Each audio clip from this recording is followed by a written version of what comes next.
I can kick you out, don't worry.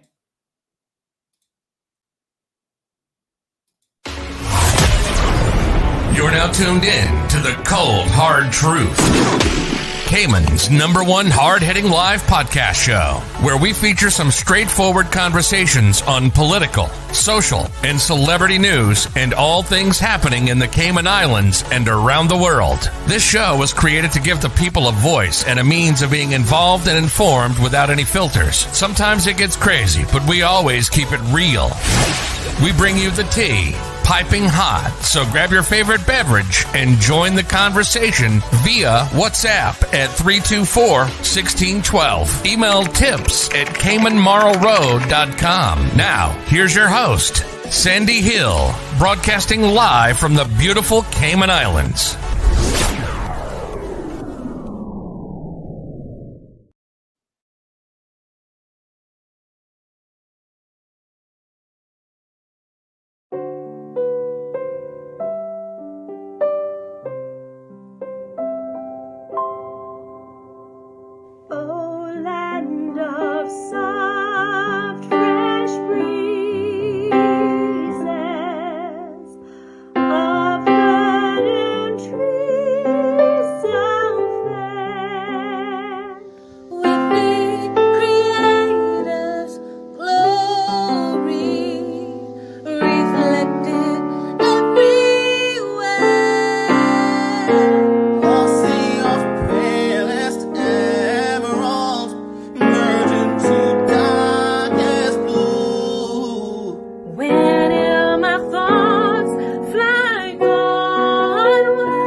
Good morning, everyone. How are you guys doing? Sorry, what a beautiful Tuesday. I was just testing the link this morning. We are getting ready for some fantastic stuff that's going to be popping off next week with KISS 106.1 FM. Super excited about that. So we were just testing, we were testing the link. Sorry, that's me grabbing the YouTube feed. So we were just testing the link there. And I think if you were on time today, you probably said, what is Sandy doing? Why is she talking to herself? I was actually talking to Blake from the KISS studio. So we're going to be super excited to have them as of next week, Monday. We'll be joining them and they'll be joining us. So isn't that fantastic? Fantastico! Those of you in Radio Land will also be getting a little bit of a preview of what we'll be talking about on this program. So you'll get some of the details. Not a whole lot. You'll just get a rundown of what the topics will be, and then you can always go back and listen later on. So good morning to Marshall. How are you? Good morning, Barbara. Miss Elizabeth is here. Buenos dias. Good morning to Dr. Frank. How are you? We've got Indira here, Anne-Marie, Janetta, Beverly, Miss Morna, C.E. Banks, good morning, good morning. Pouring down rain in West Bay. Really? Wow. Bad sign for hurricane season 2021.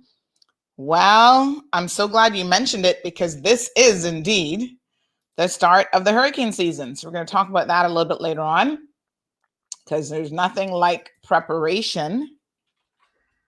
And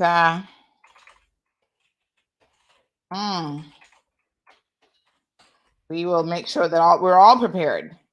I think rain is probably a good thing in the sense that maybe it keeps the ocean waters cooler, but this is predicted to be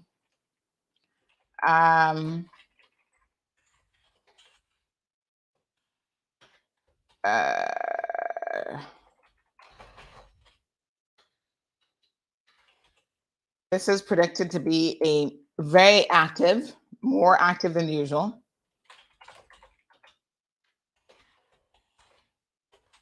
hurricane season. And so, that means that we need to be on our P's and Q's and we need to be as prepared as possible. So we'll talk about what that means. I feel like every single hurricane season, we just need to remind each other.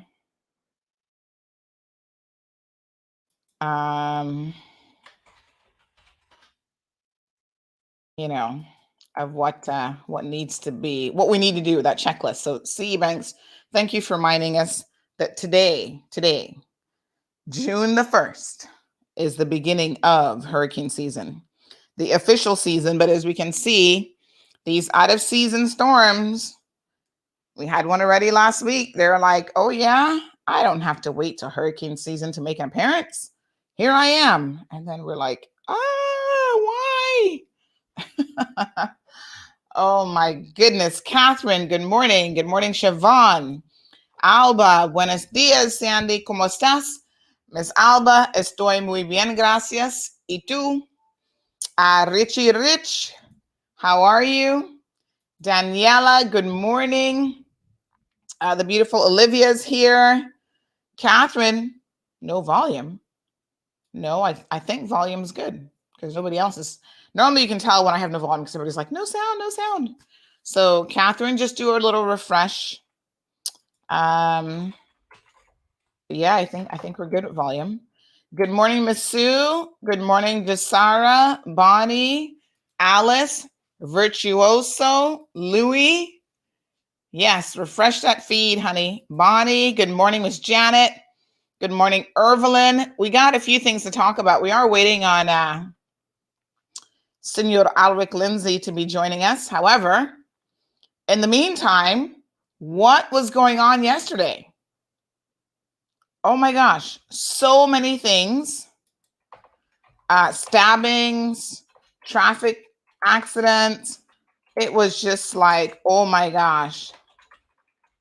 So let's talk about some of those until Alric joins us.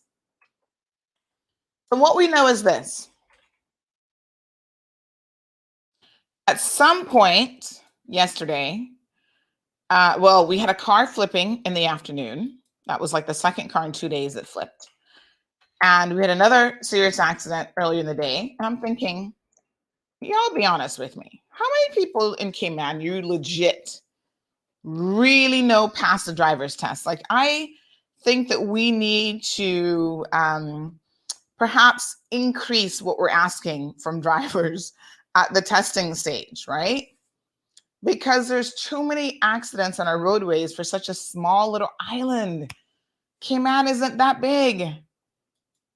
Good morning, Evelyn. Good morning, Robert. Good morning, Philip. Corina's here. Jackie's here. So literally, we have one main road. Let us be honest. Not trying to put us down, but we got the equivalent of one main road. Everything else is like a side road. And here we are in Cayman, hitting each other, bumping into each other, flipping vehicles. It's just crazy. So someone sent me a message about the car flip because I was trying to understand, how does that happen? Now, it's been raining off and on for the last couple of days. So I think that one thing that definitely needs to happen is that you guys need to slow down. So when the rain, especially when it starts and it's not really soaking it in all that well yet, I find that the roadways tend to be a lot slicker, so if you're not careful, you will slip and slide all over the place. You got the oil mixing with the actual Dr. Frank will read that long message here in a second. Good morning, Janita. Good morning, Jamar. So you've got the oily roadway mixing with the little bit of rain. And of course, some of you need to have your tires checked. That's another thing. Tire safety is really, really important. And as a woman, I appreciate never looking at your tires, because I don't ever look at my tires until someone says to me, Miss, why are your tires like all the way down balding? And I'm like, what? And then I'll say to my husband, oh yeah, I think somebody needs to check the tires. Because it's not something that I ever think about. But tire threading is extremely important to the safety of your vehicle, because that's how it makes contact with the road. And if it doesn't have good threading, then it's not going to make proper contact with the road, and you're going to have a problem. So what I would say is, maybe we all need to be a little bit more careful on the roadways. And we should just do a better job overall. Paying attention, not speeding, not being on the phone, which some of us, including myself, really need to improve on. Knock on wood, it's never caused me to have an accident, but I do know that I need to probably just use the phone less and pay attention more. So this poor lady flipped her vehicle yesterday. Like I said, someone sent me an explanation. I was still there scratching my head. I'm thinking to myself, okay, that's a little weird. I still don't get how the accident happened.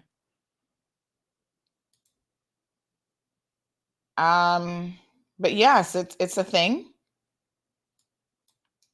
And so apparently we all need to be careful, because with flying cars, and this is not the kind of flying car that we first saw.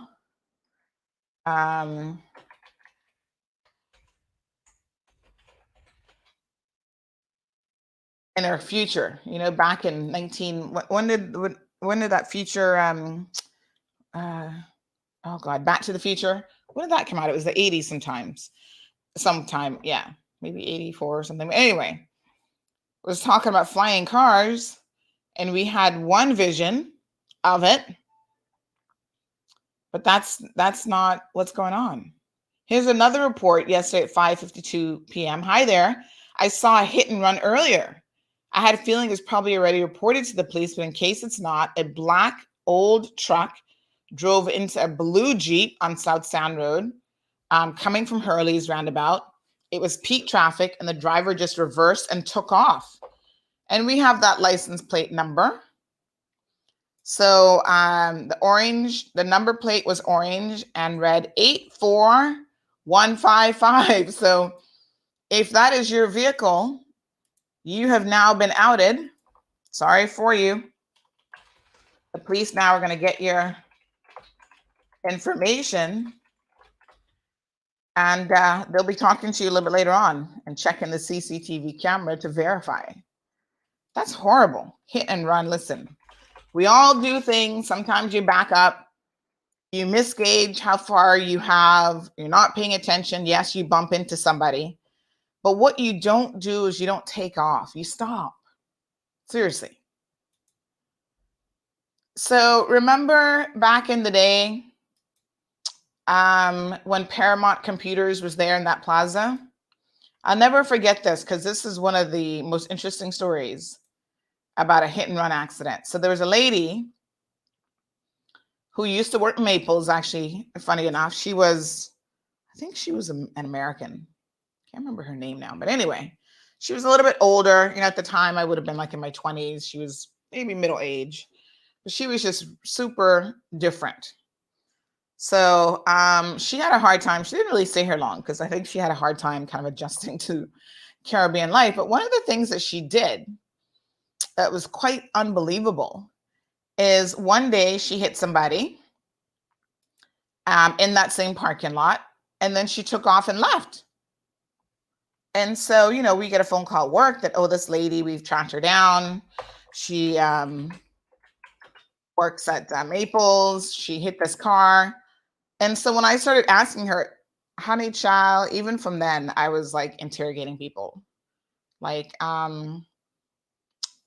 what happened? What's your excuse? Why did you hit this car and run? That's just disgusting, blah, blah, blah. So she was like, why are you interrogating me? But more importantly, she said that she had the radio turned up so loud that she couldn't hear when she hit somebody. And I was like, let me try, hold on a second. Now I know you're from the States and you've been a paralegal forever and you're supposed to be super smart. I'm sure that's why Maples hired you, not because there were any Caymanians here that were more qualified. But let me understand this logic, because surely paralegals are logical people. After all, you have a good job, probably making 75, 80, even 100 grand a year. You don't hire somebody making that kind of money who's stupid. So I'm thinking, right, let me try to figure this one out. You have your radio turned up so loud that you don't feel the impact of hitting somebody. I was like, woman, what is wrong with you? Oh my God, her name just came to me. Hold on. What the heck? Was it Claire? It began with a C. Anyway, Colleen or something. Colleen. Well, listen, I was sitting there so dumbfounded looking at this woman. I was just like, this is crazy.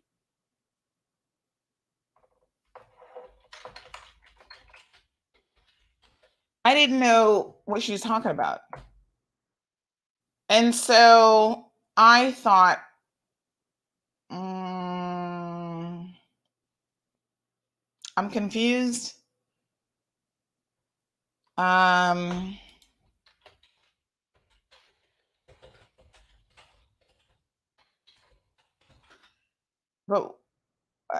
I just couldn't wrap my brain around it. But I'm thinking, okay, your radio's up so loud. It's not like you have to hear a crash in order for you to understand that you just ran into someone and you just hit someone. And then the thing about it, the real question that arose is, why you didn't stop. She claims that she didn't feel it because the radio was up so loud.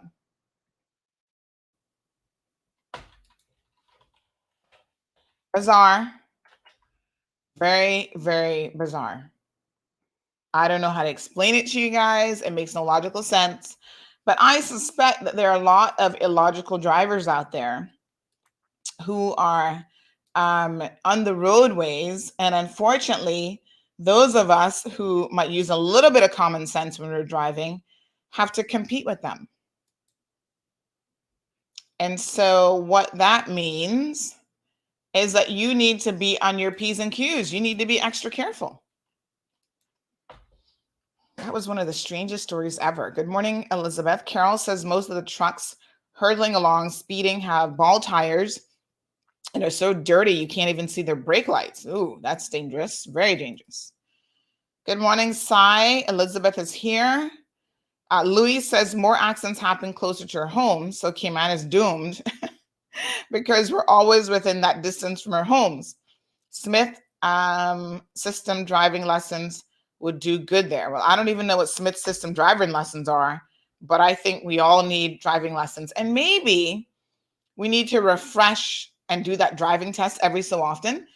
Just because you've had your driver's license forever, maybe it's about time government said, you know what? Every 5 years, we want to make sure you can still drive. And we're going to put you to test. Remember I was telling you guys recently when I was in court, this whole topic of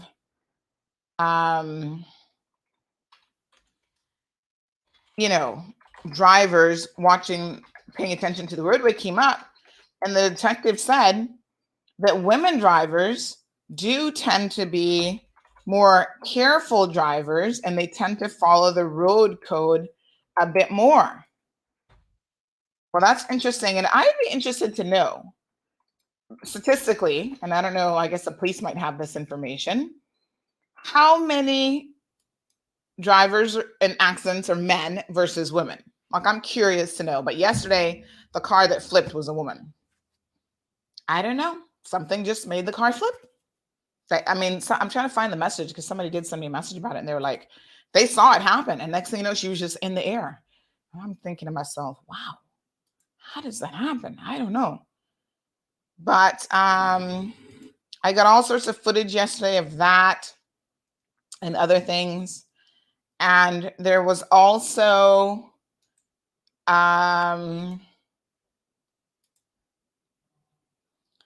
incident last night, a stabbing incident, no less, in West Bay.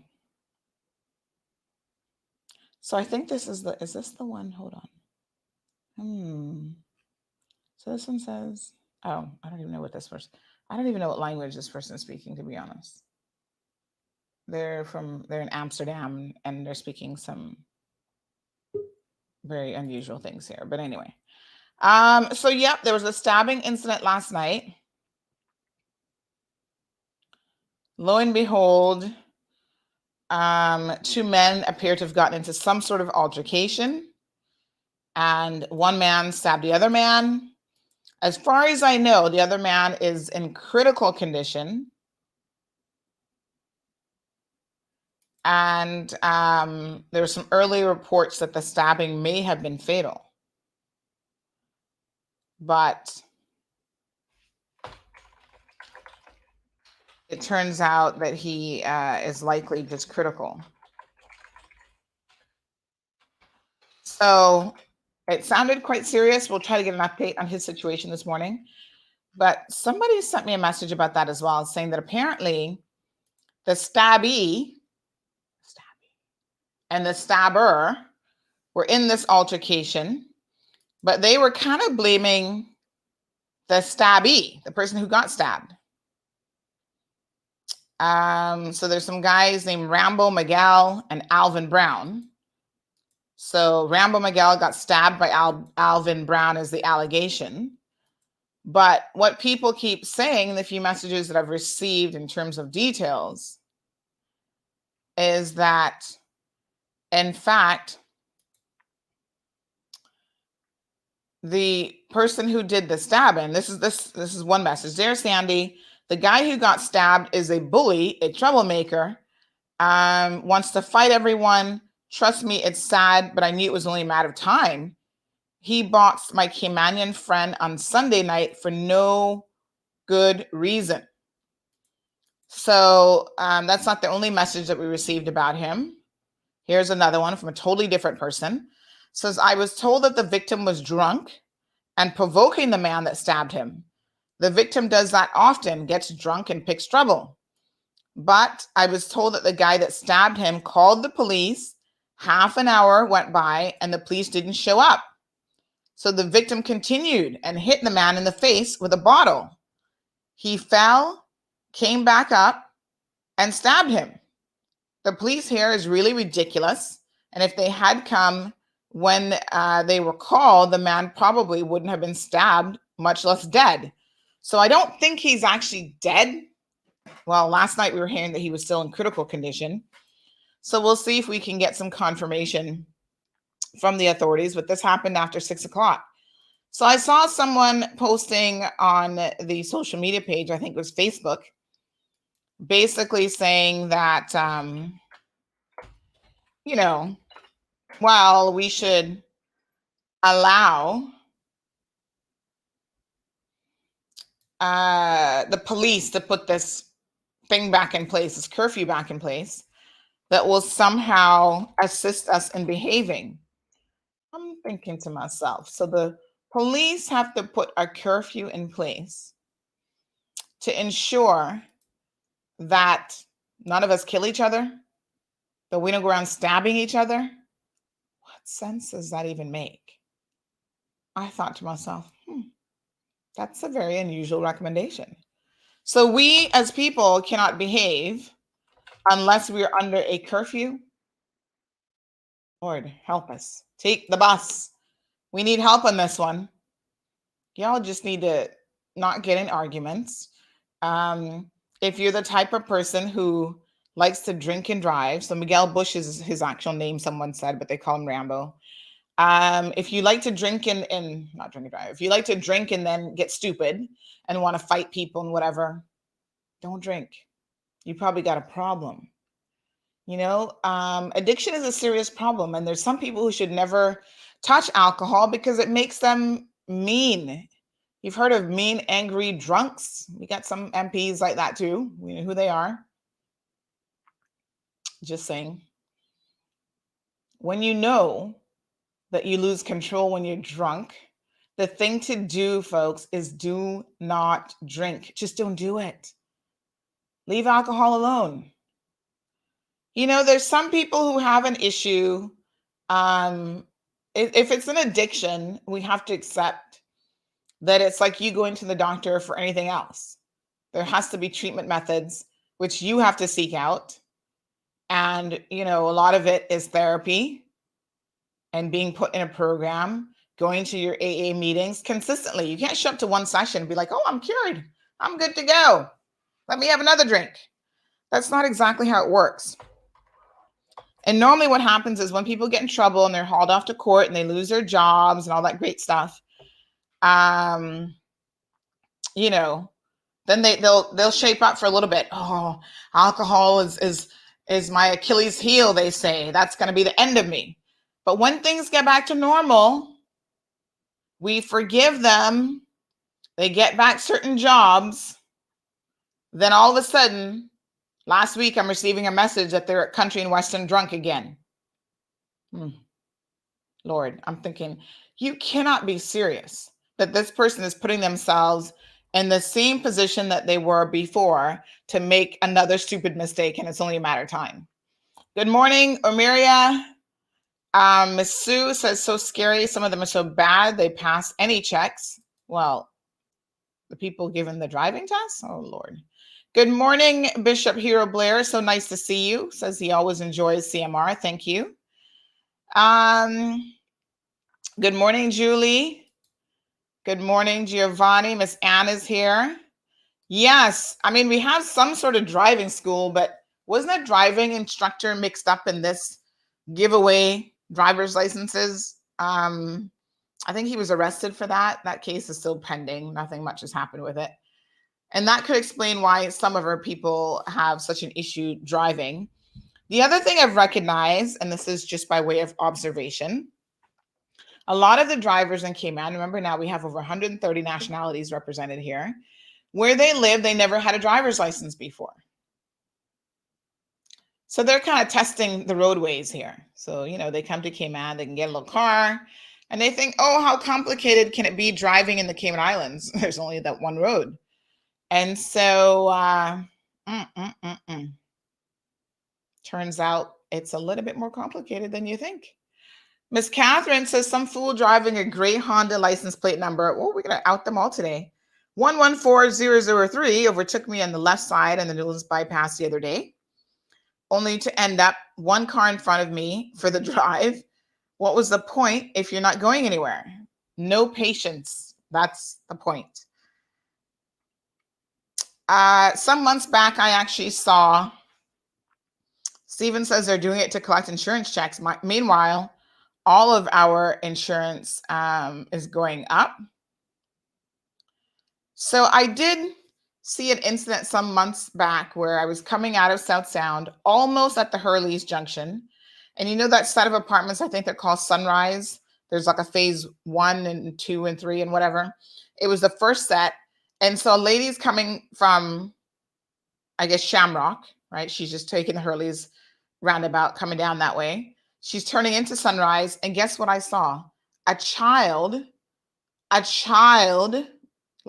like maybe 4, sitting on her lap on the steering wheel, turning the steering wheel. And I couldn't believe my eyes. I had another passenger in the car. I was like, what the heck? And the craziest thing about that, how long had that child been there? Because she was just on Shamrock, where she was probably doing 40 miles per hour and then coming around a roundabout. And I'm thinking, wow, as many accidents as we have in Cayman, if somebody rear-ended her and they hit that steering wheel, that child would be crushed to death. Because not only is the child going to hit the steering wheel with the thrust of the impact of the accident, now she's got an adult behind her who probably weighs at least a good 180 pounds or more, right? So that body weight is pushing the child into the steering wheel as well.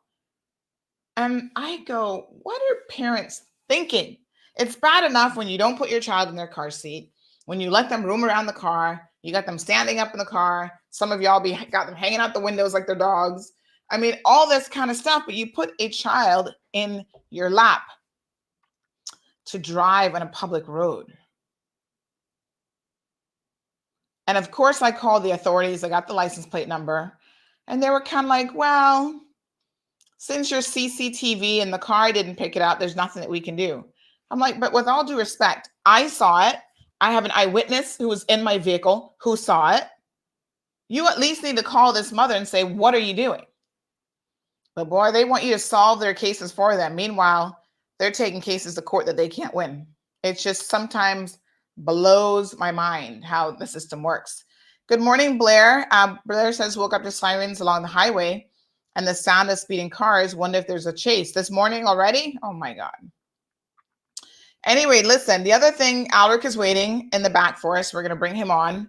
The other thing that popped off last night is I got this phone call. Sandy, I just saw at least 12 emergency vehicles heading down Magellan North into the, I guess that's Governor's Harbor, Snug Harbor area, somewhere in that vicinity. And they were like, every single vehicle in Cayman must be, it was not drug task force, but like the unmarked vehicles, armed police, it was fire trucks, ambulance, the SUVs, the cars. It was like all these vehicles. And somebody else sent me a picture. They said it happened so fast, they were just flying by that they only could take a blurred picture of who it was. So I thought to myself,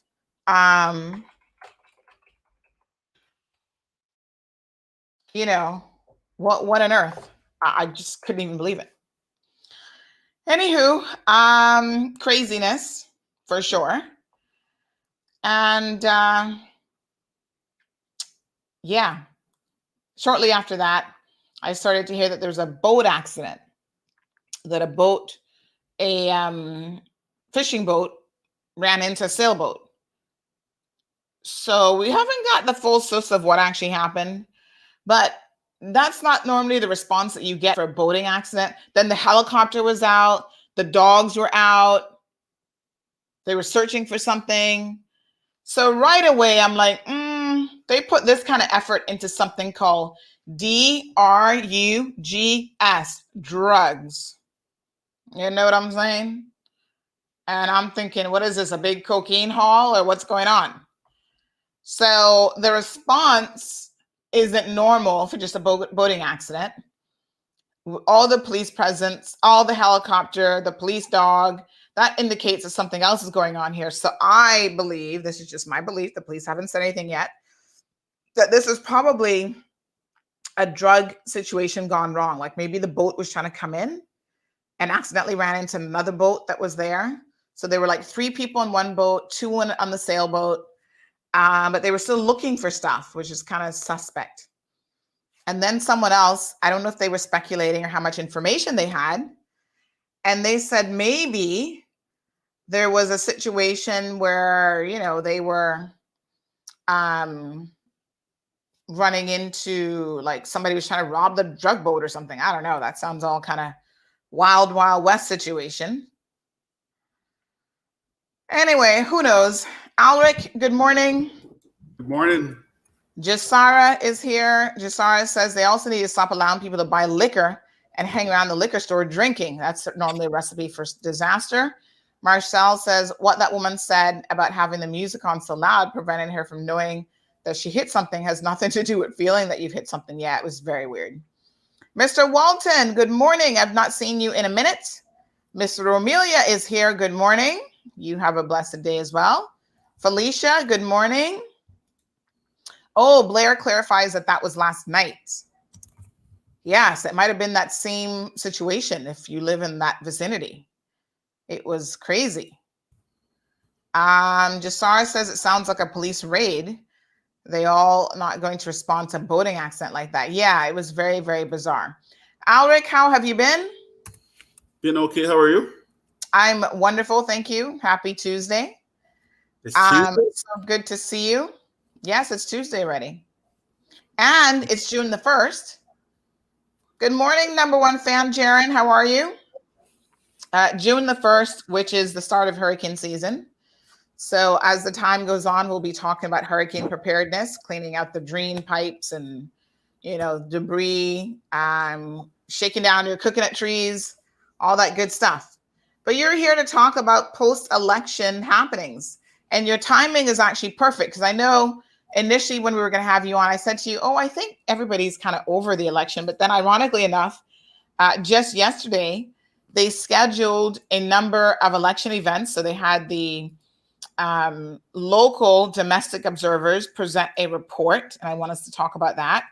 And then a couple of days before that, there was also the spending report that came out on what people spent on their election campaign. So where shall we begin, Senor Alric? I mean, you could look at how the recommendations were set out in a report. I mean, you saw the press conference. I didn't see all of it. I just happened to So where shall we begin, Senor Alric? Looks like you're listening to me somewhere else, I think. Yeah, that was accidental. I just love Marrow so much. I have like 10 pages open, So there's a 58-page report, Alric, of the domestic observers.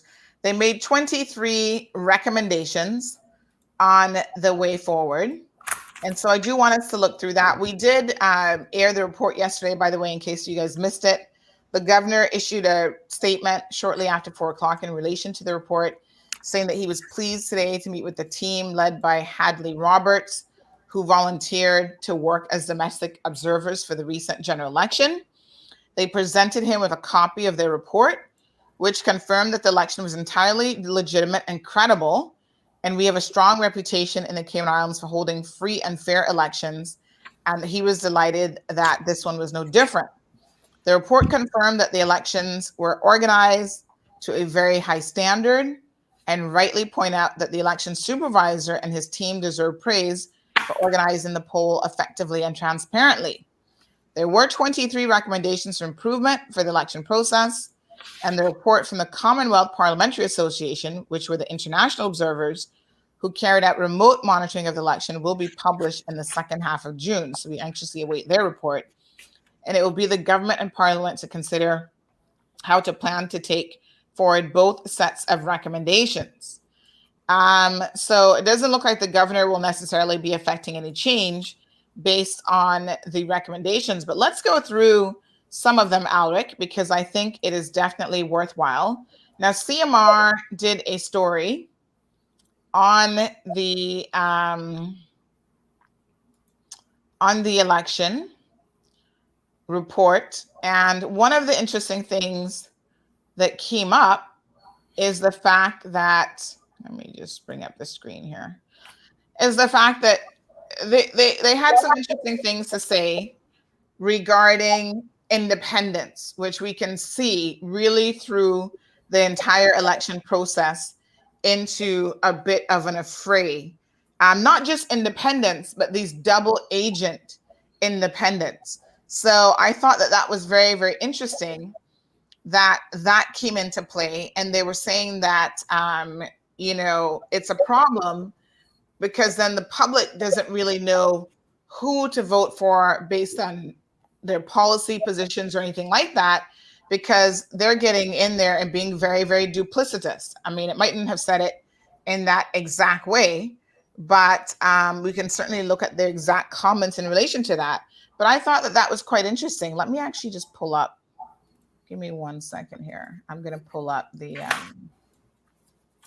CMR page so that we can have a quick look at that.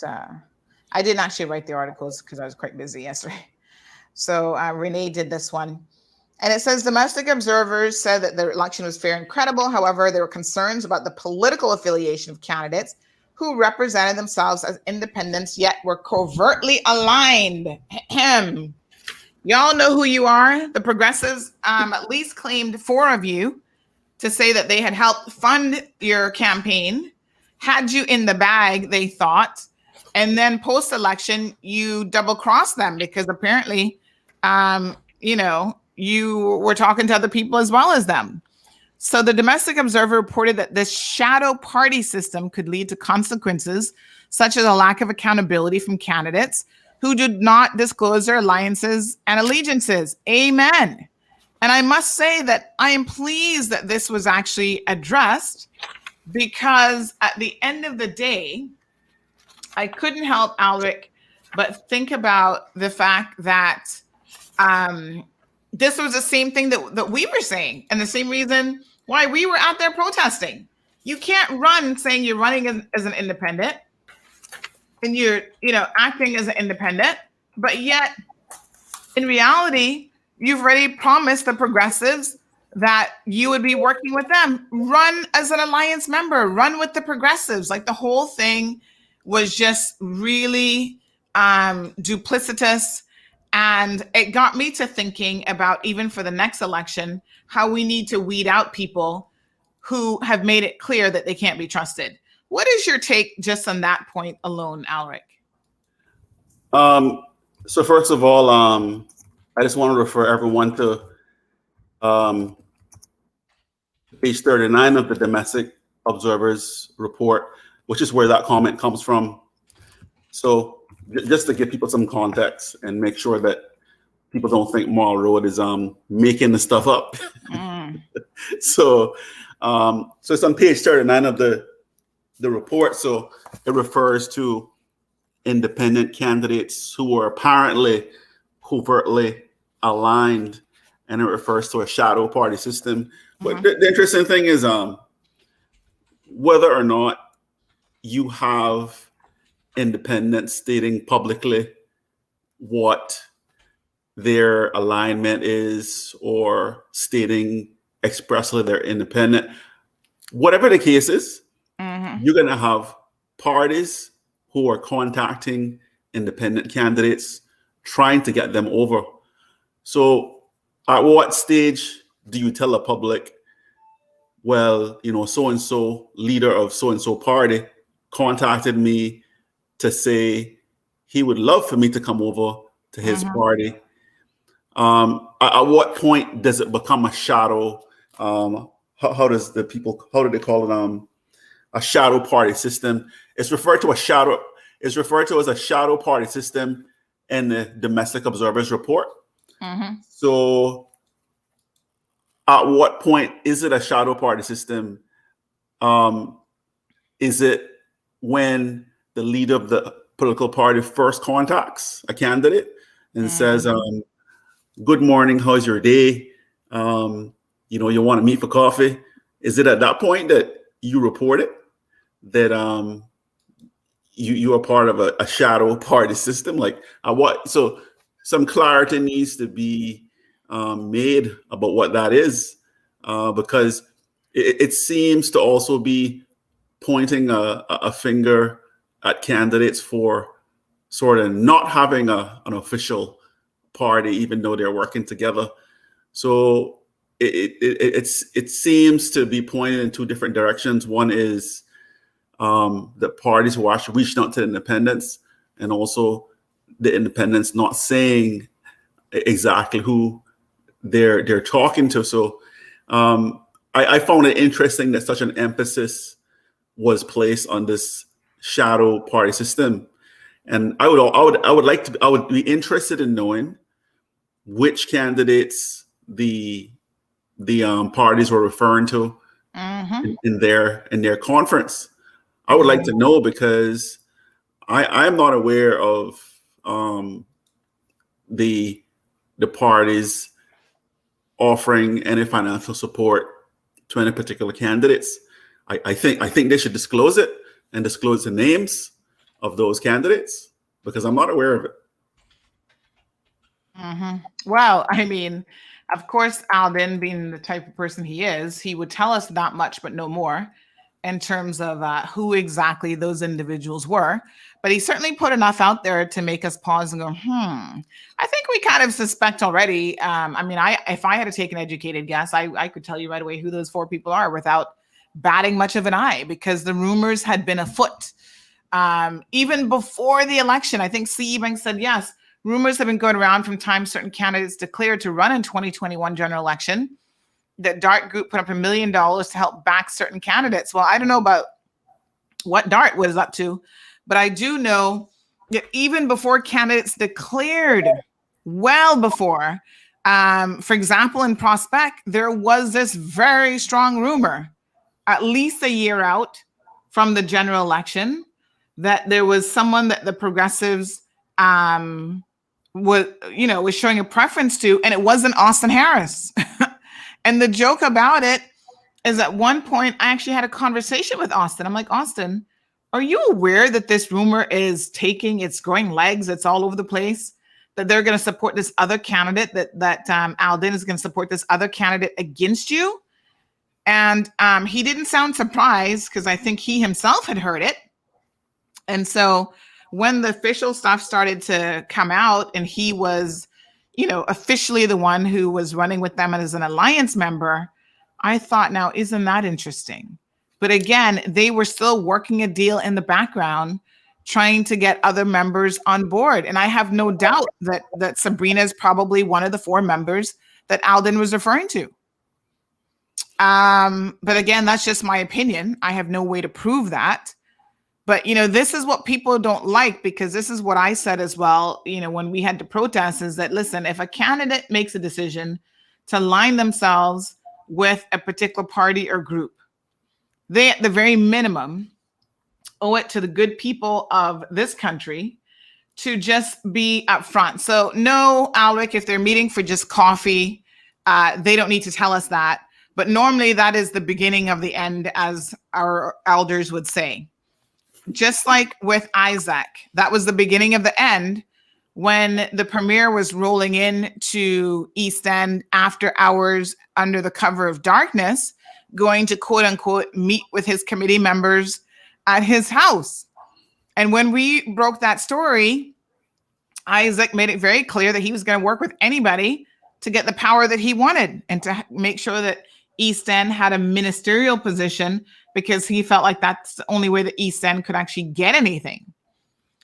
At the same time, he also denied that he was joining forces with the progressives. But as we can see, that wasn't quite the truth, none at all. So there's number 2 out of the 4. Yeah. So if you go back to Dr. Frank's comment.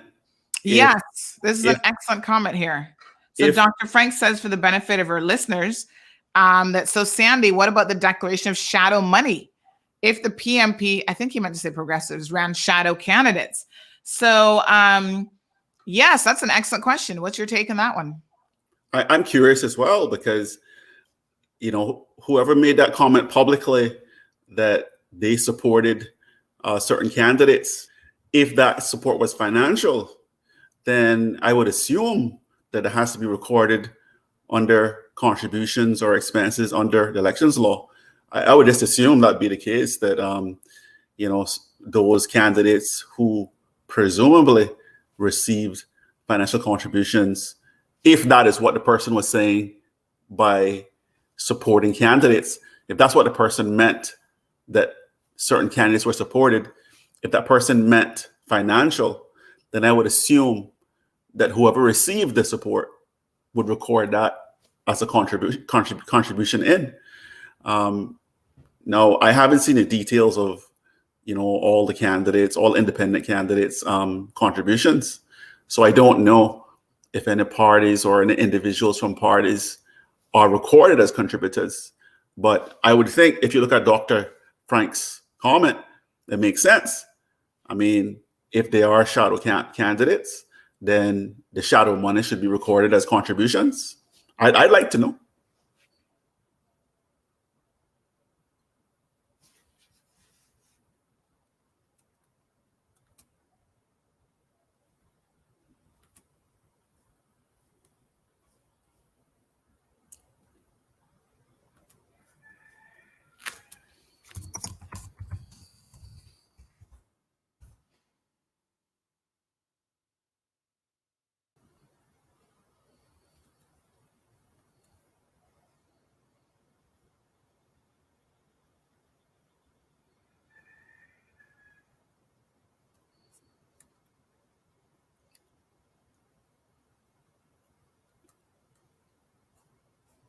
Can you hear me? I think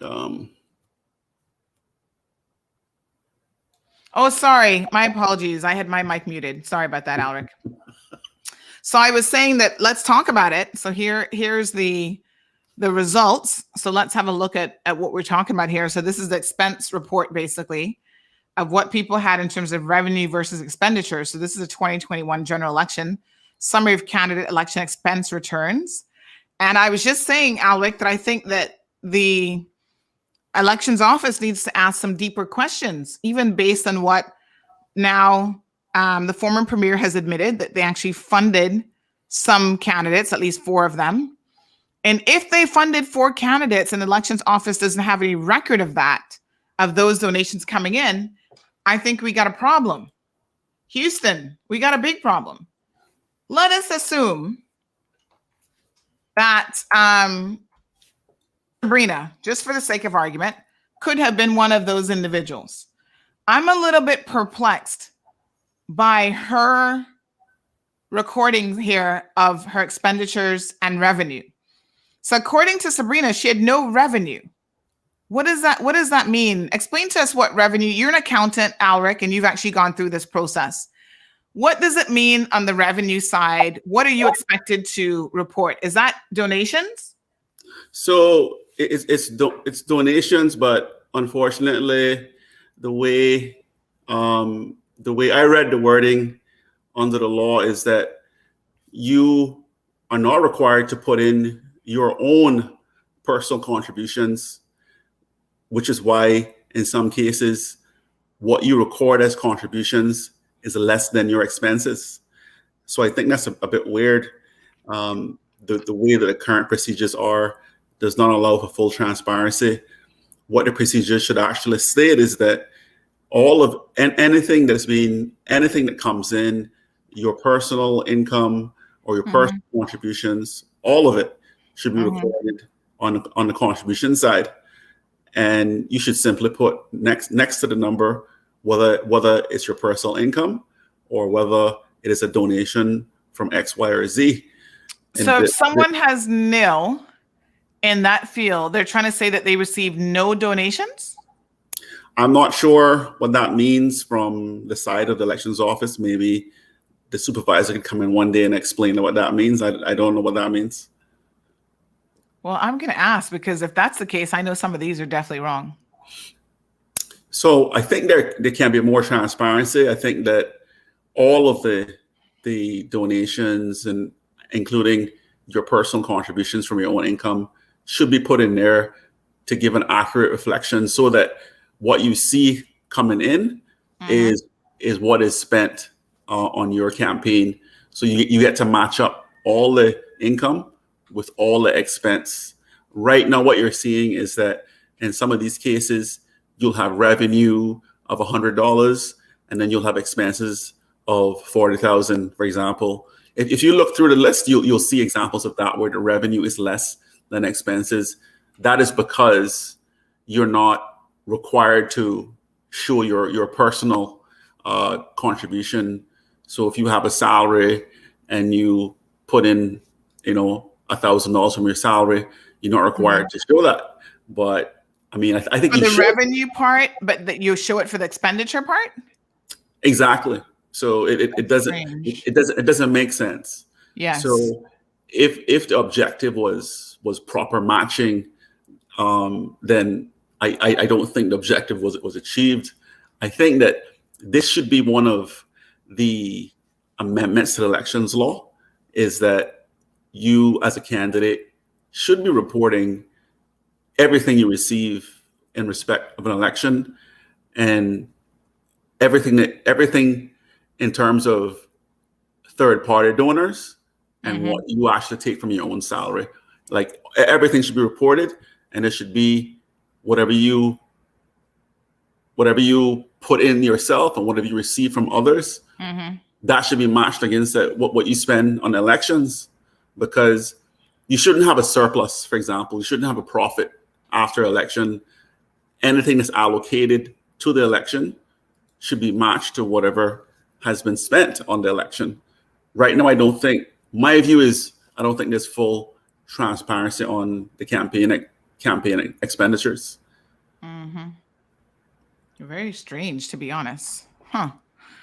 And does the election office ever come back and ask any questions? Like, you ran in 2 elections now.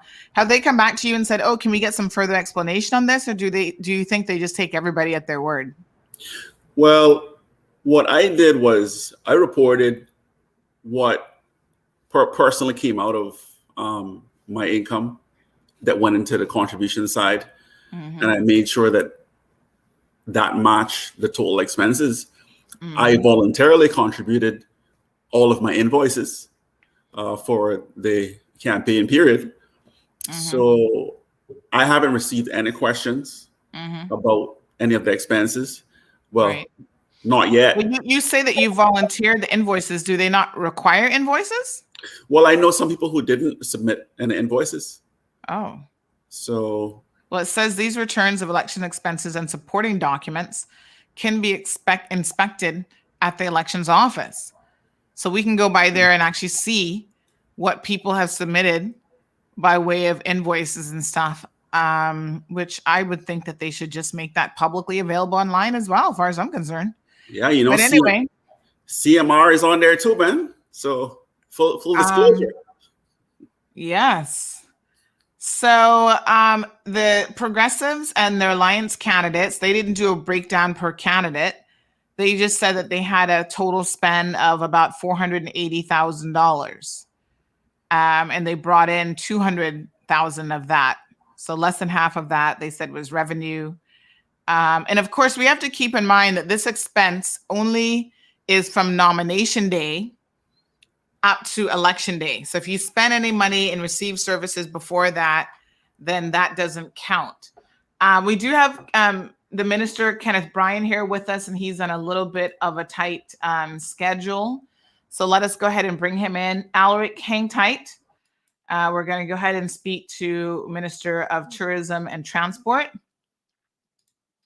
Good morning. Apologize, just trying to get my headphone here working again. No problem. We can hear you loud and clear. Can you hear us okay? Yes. All right. So give us good morning, Minister Bryan. Thank you so much for coming on the program this morning. Yeah, I'm having difficulty hearing you. Okay. Trying to get this sorted out. Go back to Alex. Let me just sort this out. All right. So he's going to sort that out. Alric, while he's sorting that out. So the reporting period for the purposes of this election expense report, we should say, is only from nomination day up to election day. So that seems to be really important. Let us know when you're ready, Minister Bryan. So it's important to make that note. Charlene. All right, looks like he's ready. Stand by there, Alric. All right. Good morning. Good morning. Good morning, Sandra, and good morning to Cayman Mile Road listeners. It's a pleasure to be back on the show. And good morning to my good friend and colleague, Mr. Alric Lindsay. So, Minister, you've been extremely busy, I know. I was surprised recently to hear that the previous government did not leave or have any sort of a road plan or a plan at all of how to reopen the country post-COVID. And so you guys, to my understanding, have been extremely busy working on trying to work with a number of stakeholders to get plans in to consider. But there are some things that we've been hearing in terms of perhaps a reduction in the number of days, as well as testing of people on work permits. What can you tell us is likely to come down the pipeline? We understand that at this point, nothing is 100% final, but these are some of the discussions that are being had. Okay, thank you so much for the questions. In respect to a reduction in quarantine days, it is an idea that we're playing with in respect to a reward system for Caymanians who've been vaccinated, as well as because we are sure that they're vaccinated because they've done it here at HSA in Cayman, that we can verify that they've been vaccinated. One of the biggest problems for many countries is a proper universal verification process for vaccinations, and probably could be the reason why some countries are having outbreaks or having viruses still come into their jurisdiction. And because we have that under control in Cayman, we think it was something that we can consider as a soft opening. We haven't set a date yet, but we're almost there in respect to agreeing to it. So I wouldn't want to go much further than that. But the people of the residents of Cayman can be comforted to know that if you are vaccinated, you'll be given the privilege of reduction in respect to your quarantine days, hopefully within a few weeks or so. So, and these are obviously people who have, sorry, Minister, these are people who've been vaccinated anywhere in the world? No. Right. As I said before, it is specifically only for persons who've been vaccinated in Cayman. Oh, and the yeah. reason for that is because we can verify the vaccination. As Right. you know, there's challenges out there, persons who can forge vaccinations from elsewhere. Very easily, yes. So it's important that I stress again that this is only for persons vaccinated in Cayman, and that would be coming after we've reached the herd immunity figure that we want. So that won't happen until after that, because then we feel comfortable enough, and you can consider it a bit of a soft opening, if I dare say. But that won't be immediately. It will be right before, maybe a month or two before we do the official opening. So, but it's close enough to be excited about it in respect to reduction, particularly during summer when many Caymanians and school leavers are going away, are coming back home for summer. So that's the thinking there. I think you asked me another question. I can't remember what it was. In relation to work permit holders potentially being required to be vaccinated. Yes, it's something that we're definitely considering strongly, and we just want to do a few more discussions about it before we actually action that decision. The thinking behind that is you've heard other jurisdictions do exactly the same thing, but making it mandatory right away. We think there's some legality to that should be considered and possibly not move forward on that approach. But we definitely believe that when a person is going up for renewal or getting a brand new work permit, just like how we ask them to do an X-ray or any other blood test work for their work permit, that we can ask them to be required to be vaccinated. So that's something that we hopefully can have a decision on in short order as well. In respect to your comment, and forgive me for this, but I think it's important to say, in respect to the comment about what the previous government did and not do, I don't think it's beneficial for us moving forward to even examine that. The truth is that we are working on a plan now moving forward. This is not an administration that worries about the past. We think about the present and what we're going to do about the future. So regardless if there was a plan or not, we would want to make sure that we tweak it to reflect the thinking of the Caymanian people today, because it's a new government and obviously a new approach. So I can't, I don't want to get into speculations about what they did or did not do. I Yeah, don't think it's no, I healthy for mean, the discussion. yes, we don't expect you to do it, but we will do it after you've left. Not a problem, Alric. Alric, sorry, Minister Brian, because the past is very important, because it's their record that they want us to continue to support them on based on what they've done in the past. So, but I know, but sticking to your government. No, sometimes.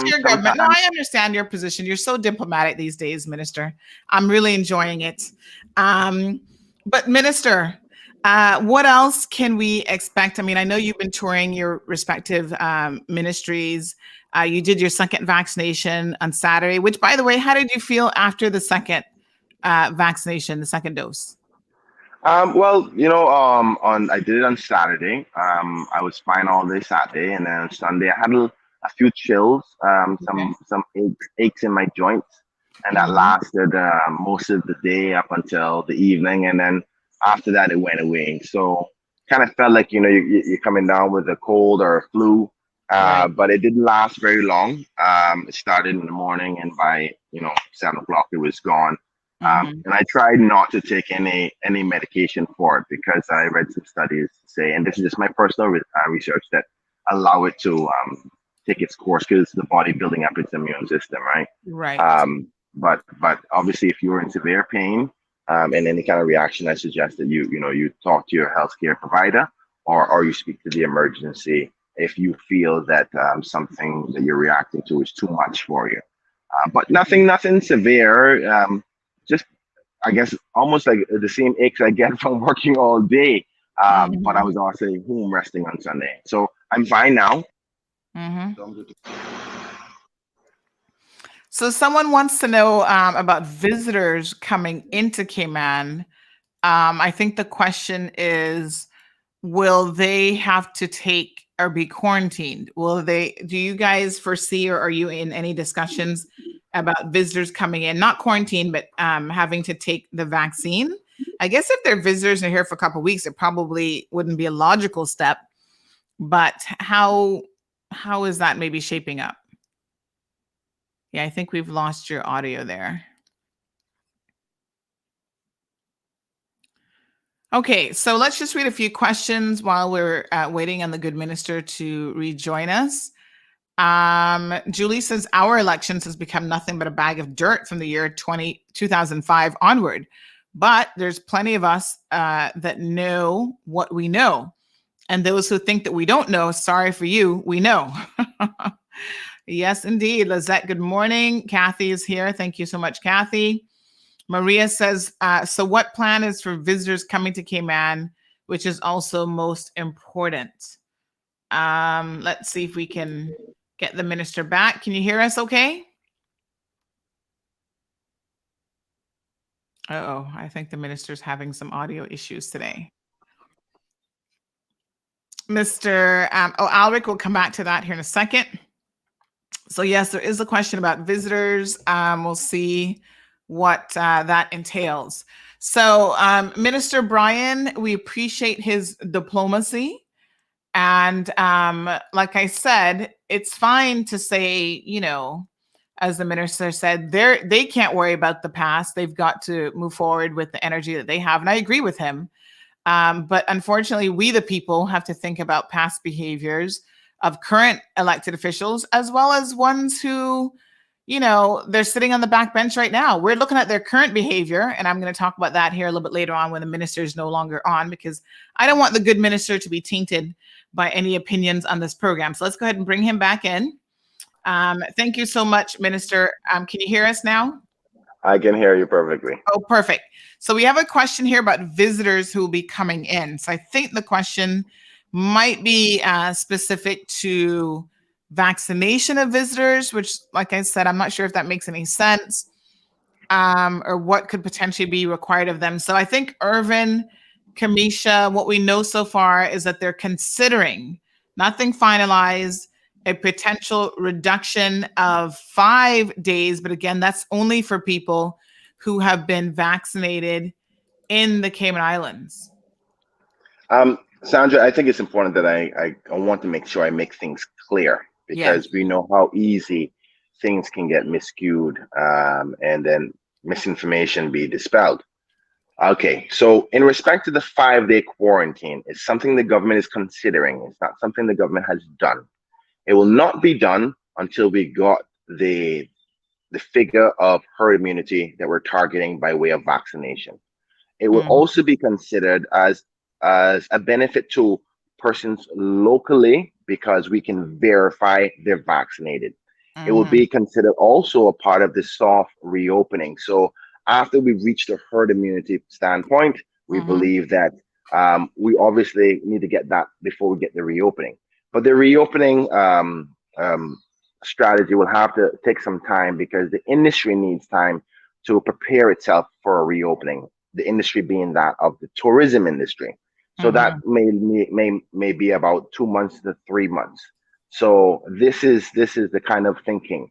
But between that reopening period, Caymanians, those who are resident here, who have been vaccinated here, may get the pleasure and luxury of a 5-day quarantine, because there will not be a full-blown opening until we've said so. And when we outline that plan, it will come with a lot of safety protocols associated with it, as well as a verification of vaccinations of anyone who comes to the Cayman Islands. So those are some of the things that we're trying to address right now, which is how do we have a universal vaccination plan that we can be certain of that it comes from an authority overseas that we trust. So for example, our source markets for tourism is primarily the United States, the UK, or Europe, and Canada. So what are the authorities over there that verify the vaccinations from their health services in those jurisdictions? Once we get that communication and verification to say, this is our standard that we use, and it's one that we agree to here in the Cayman Islands, that's when we can start taking the effect of saying, okay, this person who has this stamp from this authority that we recognize, then that person could potentially get into the reopening strategy where it's verified and we're comfortable with them coming here that they have been vaccinated. But obviously, before that happened, we would have already hit our target of herd immunity here in Cayman, where we feel comfortable enough to start doing that. Now, again, I go back to this is not agreed to yet. The timeline is not confirmed yet. I just want you to know it's something that we're considering. So Caymanians and residents here will have the benefit of a reduced quarantine before we open. So hopefully I made that clear, because I don't want persons to misunderstand what we're trying to say, because any kind of misinformation can send a message of the government making us unsafe, and we are surely not going to do that. We want to make sure that we make the decisions with the proper advice from the professionals like Dr. Lee and his team in respect to the safety levels that this presents when we make these types of decisions. Okay.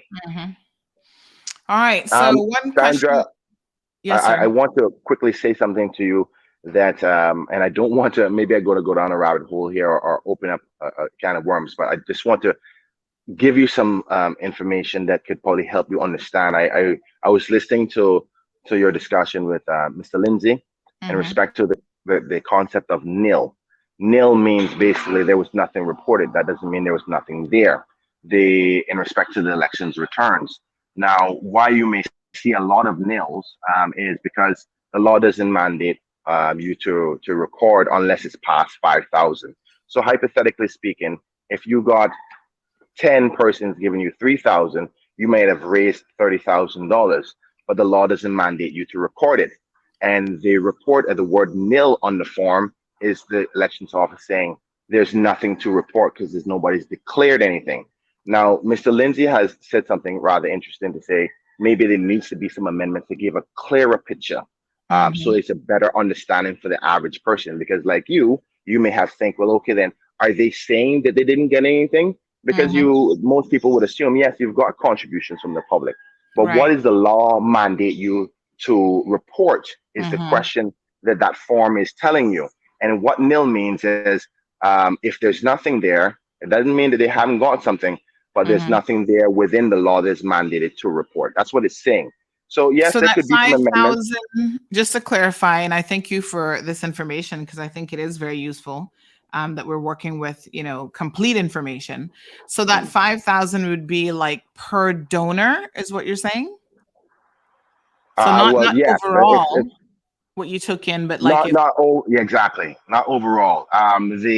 The 5,000 is to say that any one specific individual or entity have given Mhm, you up past $5,000. mhm, So the thinking behind the law that I recall, I mean, I wasn't there when the law was created, and yes, maybe there could be some amendments, but if any one entity or any one person has given you that substantial amount of money, then the public should know.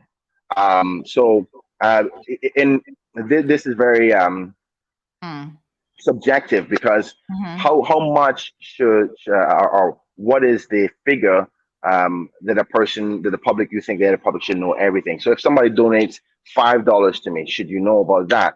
Have somebody mhm, donate $1,000? Do you think everybody should know about that? So mhm, there may be some questions as to say 5,000 is a substantial amount. It could have been mhm, 4,000 or 3,000.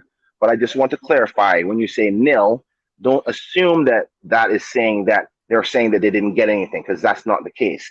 It's mhm, a legal requirement that is not mandatory that you report anything past 5,000. And sometimes you get persons who go say, "Listen, I want to help you, but I'd rather not get caught up in the politics of things. I don't want people thinking that I'm preferring one person or the other." So they say, "I will not. I would love to help you, but I'm not going to help you past 5,000 because therefore, you don't want to be caught up in the picking sides." So just mhm, read the information the appropriate way, and not let's mhm, not assume that persons are saying, oh, they didn't get anything. Everybody's assisted either by themselves and their own salary or persons in the community, mhm, so let's be mindful of that. But yes, there could be some improvements, and I'm certain that our administration will take into consideration some of those recommendations, and speak about it and ask whether collectively we want to do those. um, because I watched the press briefing yesterday, and the thing that needs to be focused on, more importantly, Sandra, is mhm, that the observers were so pleased with the results and so happy. Unlike some other people who reacted and said, "Oh my God, I can't believe this and this independence, this and independence that," and you know what I'm talking about when I speak about mhm, that. mhm, But they showed that it was fair, and everything went well, and they have um, nothing to report in any ill way, but also just closing some loopholes where it can potentially, not that it has happened, but potentially mhm, can cause concern and in some other election. But thankfully, there was nothing wrong with this election. They gave full approval, and they gave congratulatory to the election team, which I think I would like to do so on behalf of the government. They did an amazing job, like they always do. So there's a lot to be happy about, to know that our democracy is strong in Cayman, and the elections process went fair and smooth and safely. mhm. Thank you for those comments. We do have a question here regarding the tourism stipend. What can you tell us about that by way of an update? Well, nothing new other than what I've said at the press briefing, our first official press briefing. But to say that we will be extending the stipend for those who are currently having it. The hope is to extend it 3 to 4 months, and the reason why it's 3 to 4 months because we expect it to go in line with our reopening strategy. Um, but we obviously can't tell you at this particular point when the reopening is going to be, but it will be in line with the reopen strategy, um, so that the persons will be getting the stipend at least up until we're reopening. Now, this is something I haven't spoken to my colleagues yet, but what I would like to propose is that after the reopening date, that we reduce that amount, so a soft weaning off of the program, because obviously when we open, it's not going to be magically flicking the lights on and off. So when we reopen, because of the restrictions that we're going to maintain with the reopening, you want to come out slowly to assess and watch before you go full blown, and there's back to maximum capacity of what our tourism product can offer. So some of those restrictions will limit the amount of persons coming here by way of, okay, people may not be attractive to having to have a test before they come, having to be vaccinated. Well, do the kids have to be vaccinated as well? So there's going to be a number of things that may reduce the number of tourists who want to come here, which ultimately means that we may not have a full capacity of tourism when we open at the start. And then there's going to be restrictions internally in Cayman, whereby we may have to consider safety protocols again. Should we go back to social distancing while we go through this transition stage, just to watch and see whether it's safe and our herd immunity is working? So some of those things will cause the market not to be at full capacity right away. And ultimately means that tourism and workers may not be getting full salaries right away. So, but we have to have a strategy of taking persons off of this assistance. The government can't do it forever. So one of the things I want to propose is reducing the stipend amount after we reopen to a smaller amount for a small period of time. And if things continue to go well, maybe at the end of that period of time that we select, then we close it off altogether. So it's a winning off strategy in respect to the stipend. So to answer your question, I know the discussions about not we will increase the amount. We will not be increasing. We obviously reflected on how much monies we have available, and we have to get our budgets approved for 2022 and 2023. And with the limited amount of monies that we have, and the fact that we will have to continue at least up until the end of this year, that we're going to maintain 1,500. But at least people can be comforted that those who are affected by this and currently getting it, that they will have that as we transition back to the reopening of our borders. You're coming in a little bit low on audio. I don't know if this is some new Fandango headsets that you have there, but no, I said you're low on the audio, and I think now we can't hear you at all. I wonder if they're Bluetooth, they probably keep disconnecting. Unfortunately, we can't hear you right now, so let me just pull you out while you sort out the audio.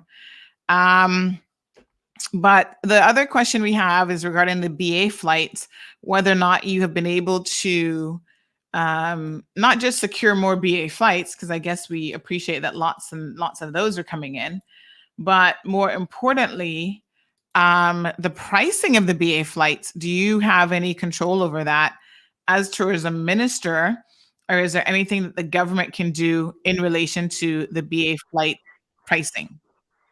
Sorry, I didn't hear the first part. My headphones just picked back up. No problem. So the question was regarding the British Airways flight. I know that there's obviously a request for some extra of those flights to be put on to accommodate summer travel, and in particular students that may be coming home. But the question now that I have is people were indicating last week that the prices had, in some instances, tripled compared to what they would normally be. Does Cayman or the government or tourism have any say in what British Airways is charging for those flights? No, we do not. We have what you call a risk sharing arrangement, whereby we guarantee a certain amount of monies for each flight, and if they go over that, then or if they go under that, then we're obligated to it. So the pricing and the supply and demand that causes the price to go up or down is still alive and well in respect to the competition and persons who want to be on the flight. So to answer your question, BA is still responsible for determining the price levels and how much profit they make off of it. The risk sharing agreement under these circumstances of repatriations and not just a wide open, we only can guarantee that there is a flight available. That's what the risk sharing agreement is about, and making sure that they get at least an X amount of money in return for guaranteeing that there's flights to and fro from London to Cayman. So we were not in control of the pricing at all. The only how we could do that is if the government were to pay for the whole flight altogether, and then come back and sell the tickets, and then would end up with a deficit, and something that we would not want to have in these times where finances are limited already. All right, thank you for that response. We have Dennis asking about how government will prove that a person coming here on a new work permit is not vaccinated from their country. There's so much fraud out there. How will they deal with this? So I think that they're still working out, Dennis, the details of that. So I would say stay tuned. Carnival apparently has been conditionally approved. KMAS has gotten approval. That story went up this morning. I'm Yes. sure to the excitement of a lot of Carnival revelers. Very excited. So Gabby wants to know, KMAS is back and people have to be vaccinated to participate. What about spectators?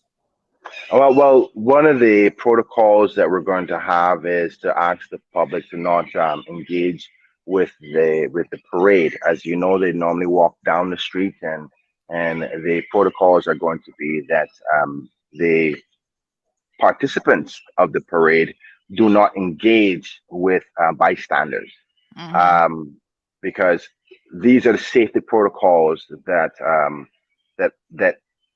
only could be approved by cabinet. Because obviously we're in respect to wanting to approve persons, we want the Caymanian people to have these enjoyments that they once had, but we have to be certain, based on the science, that we can keep it safe.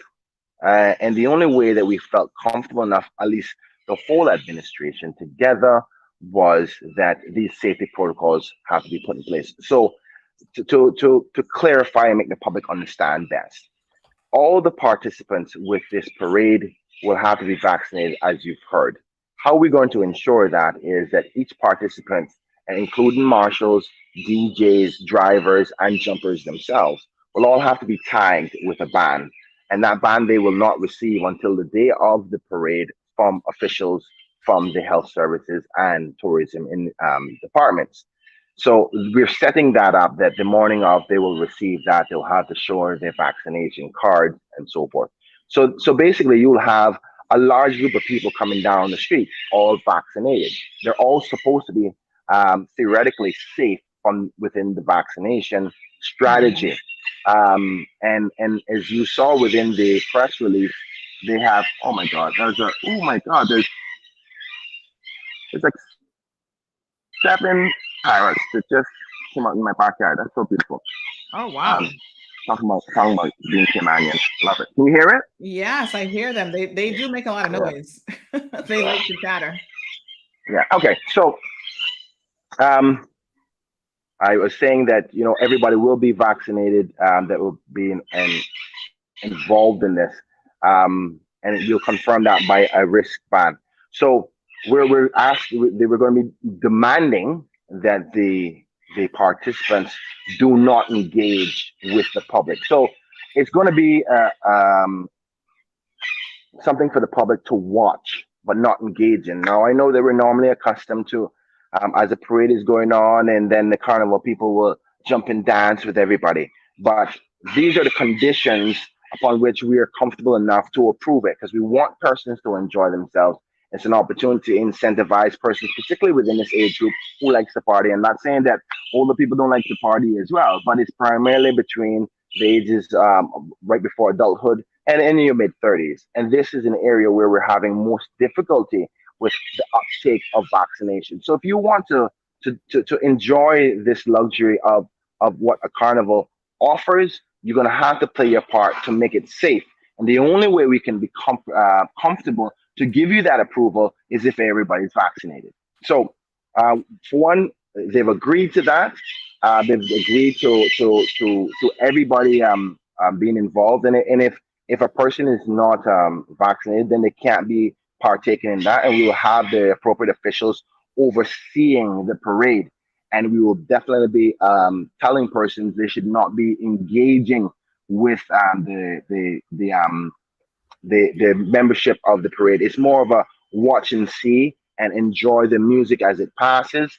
So you think of it as a cluster of persons working together, but they're all vaccinated. So that's how we've decided to do that. And we think that if there's any time to test the safety protocols of Cayman, now is the time to do so, because I will not be supporting or encouraging the government to consider any kind of mass parties like this after we reopen because the risk levels increase. Right now, we're in a safe zone that many people believe that, boy, let's not change things at all. But obviously, we have to make the reopening happen because of the financial restraints that it's causing us. So, though we're in a safe bubble now, the best time to check our safety protocols and reward our people for doing their part in getting us this safe, I think the time is best to do it now before we actually do reopen when the risk levels increase for community spread. So those are the thinking. It's a way to encourage persons to take up the vaccination. It's a reward incentive as well as a way to test our safety protocols on large gatherings. So there's multi benefit, and I'm glad we decided to do it because it almost didn't happen because people are very fearful in these times. But we have to be able to test the limits to see where we are and gauge it. And the best time to gauge it is now when we are relatively safe from any community spread. So that's the thinking behind it. I know that one of the things I'm concerned about is, well, you open one, what does that mean for others? But I want to make it clear, after we reopen, there will not be any consideration for any large gatherings like that, at least until our process of handling the virus and the opening of the borders is to a comfortable place. So what I mean by that, hypothetically, if say we open the borders X date, and 6 months, 8 months down the line, everything runs smoothly. The country's herd immunity is working. We're not getting any spread. Can you hear me, Sandra? Yeah, it's dipping again, but we can still hear you a little bit. Sure. Yeah. Every time I get a call. Oh, I see what's happening. You hear me? I'm guessing. Yes, I can hear you. Okay. I can't hear you very well, but I'm going to wrap it up by saying this. See, I've lost my train of thought now. So I'm going to leave it there. And Carnival when we reopen. Sorry, say again? Yeah, no, you were saying just about Carnival and when we reopen, the risk, I guess, goes up exponentially at that point. Yes. Once we open the borders, yes, the chances of transfer increase tremendously. Well, thank you so much, Minister Kenneth Ryan, for joining us this morning on the program. We most appreciate it. It was not planned, but that's the thing that we like about you is you are extremely flexible and always willing to come and speak directly to the good people of the Cayman Islands. So we're wishing you a wonderful and productive day, and I'm sure that we'll speak to you again soon. All right, thank you. I want to say, just before I go, I want to encourage everybody, please go out and get vaccinated. It's so important to do so. From all the scientific evidence, this is the best way to keep us protected. I know that there's some speculation and concerns about vaccines, but if you trust me, you would know that I've done as much due diligence I possibly can, and I would not encourage you to do something that I thought was unsafe for you. So much so that I've bought both my doses myself. And this is something the government has to do to move forward, to keep our economy going. So please play your part and get vaccinated so we can keep not only yourselves safe, but those who are vulnerable who cannot get the vaccine, because there's some people for other reasons, either whether it's health or kids below the ages of 12 can't get a vaccine.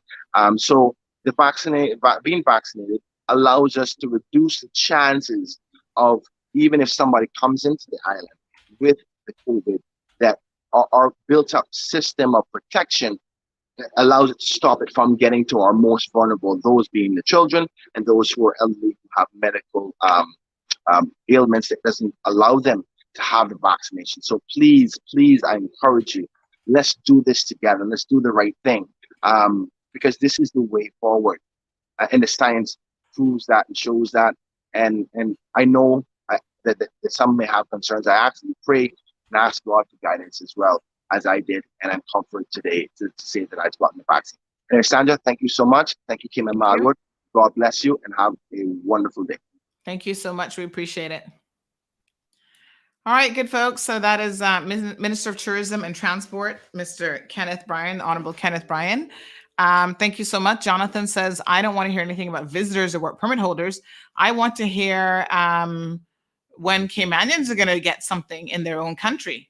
We're going to pull Mr. Alric back into the live stream here. And says it needs to be an electronic vaccination confirmation. Paper can be duplicated. Well, if you think paper can be duplicated, let me assure you that electronics can be as well, probably just as easily in this day and age to do that. But they will have to figure out how to verify different, vaccination cards, if you will, that they have. Miss Sue says, "Oh yes, private charters. I'm sure they're coming and going, but some of us can't afford them. Flights that go to Miami, then on to Arizona. So it's so expensive." Andrew, thank you so much. Saying good morning to everyone. I think you've gotten a response, Andrew, to the stipend question. Speaking of the stipend question, so essentially what the minister has said is that there will be, once we start to reopen our borders, a bit of a phasing out of the stipend. So it'll actually be reduced to, I think, really, in all honesty, to encourage people to actually get back to work, if the truth be known.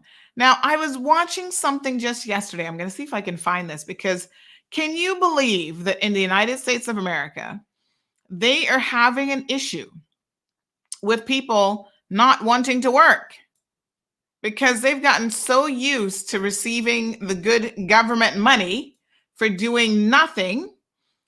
They've become complacent and they've become lazy. Let me just show you a little snippet of what's happening in America, because you think that this might not happen in Cayman, but let me reassure you that we got a lot of lazy people here, even in the tourism industry, that have gotten used to receiving that stipend, and they might be happy to just stay home forever.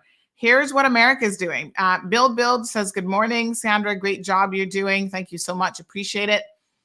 Alex says, as long as people give their consent, maybe we can have an immigration to immigration confirmation for each traveler that he or she has completed relevant testing to avoid false COVID testing cards being presented by travelers. Just an idea.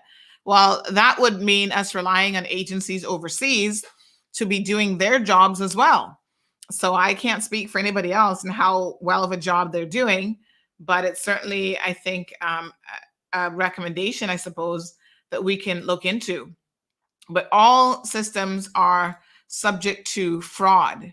And here's what the US is doing right now, trying to combat employment fraud and people who've been receiving this money and now don't want to stop receiving it. Here we go. You are still collecting unemployment. There are some big changes coming to your check. For the past year, you haven't really needed to show proof that you were actively looking for work, but that's changing. ABC 7's Dave Elias is getting us more on why it's going to take a little more work on your part to keep that money coming in. Well, in order to keep collecting that unemployment, you're going to have to prove that you're looking for a job. And that's going to mean visiting more businesses just like this. Employers desperate. We're looking at around 60 open positions to fill empty positions. I could easily hire 2 today to start tonight. Help wanted signs everywhere. There's a potential the job that I'm offering doesn't pay at the same level for what they're collecting in unemployment and the extra benefits that have been offered. Plus, you always have to factor in they may be on other assistance programs. But collecting unemployment now requires you look for 5 jobs a week. They're going to make sure that people are actually reaching out to the contacts that they say they are. You can't just plug in, a couple of links from Craigslist and Indeed. Unemployment advocate Vanessa Brito points out this new form will require 10 job contacts for each pay period. I don't even know that Connect is going to be able to handle the volume of searches that have to be inputted. Self-employed workers who have their own businesses have a special option to collect the federal $300 a week unemployment. So if you're a photographer, you want to reach out to a couple of folks that are getting married or having baby showers or whatever the case is, that will be considered an adequate, suitable work search contact. Now, there are only a few exceptions where people won't have to prove they're looking for work. That is, if you're undergoing a training program at CareerSource or you're serving on jury duty. In Fort Myers, Dave Elias, ABC.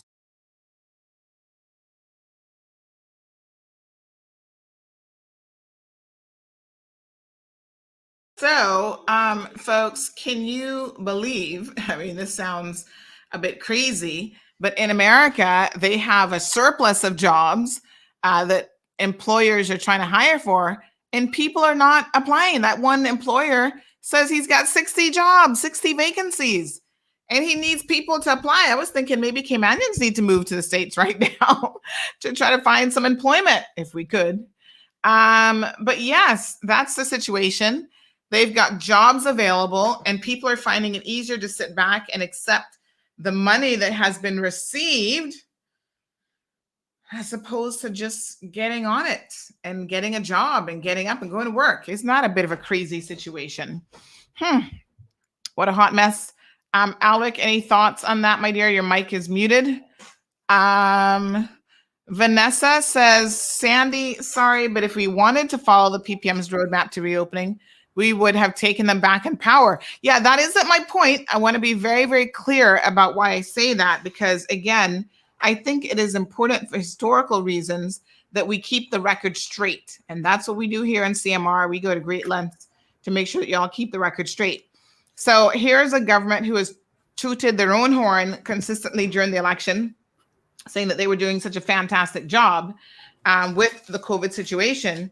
You can't give yourself an A+ if you never had even started the discussion with stakeholders and at least had a conceptual roadmap, subject to change and tweaking, of course, always.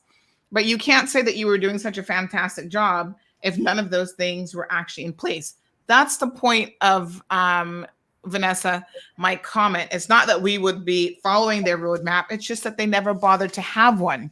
But yet we're giving themselves a lot of credit for being so wonderful at handling the COVID situation. How wonderful can you be if you're not forward thinking and planning for the future? That is my point. Jesse, thank you so much. Ms. Sue, thank you. Dr. Frank says, Minister Kenneth Bryan, democracy is strong when it is participatory democracy and not just a representative democracy. Thus, election is only one aspect of a democracy. One cannot use one need to say the body is strong. Respect my brother. Interesting analogy. Mr. Alric Lindsay, coming back to our discussions here. Minister Kenneth Bryan made some insights into the actual, let me just bring this back up here for the benefit of our viewers.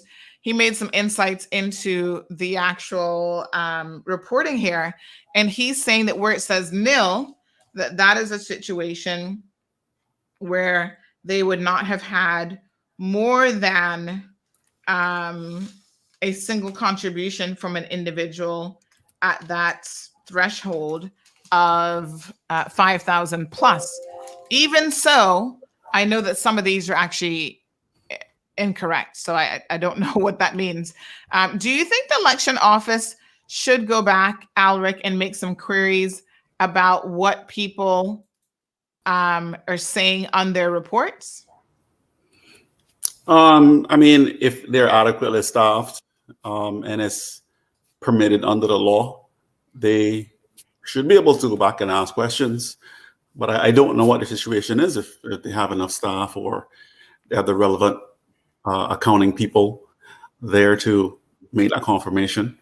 I did hear of a possible audit of candidates' expenses before the election concluded.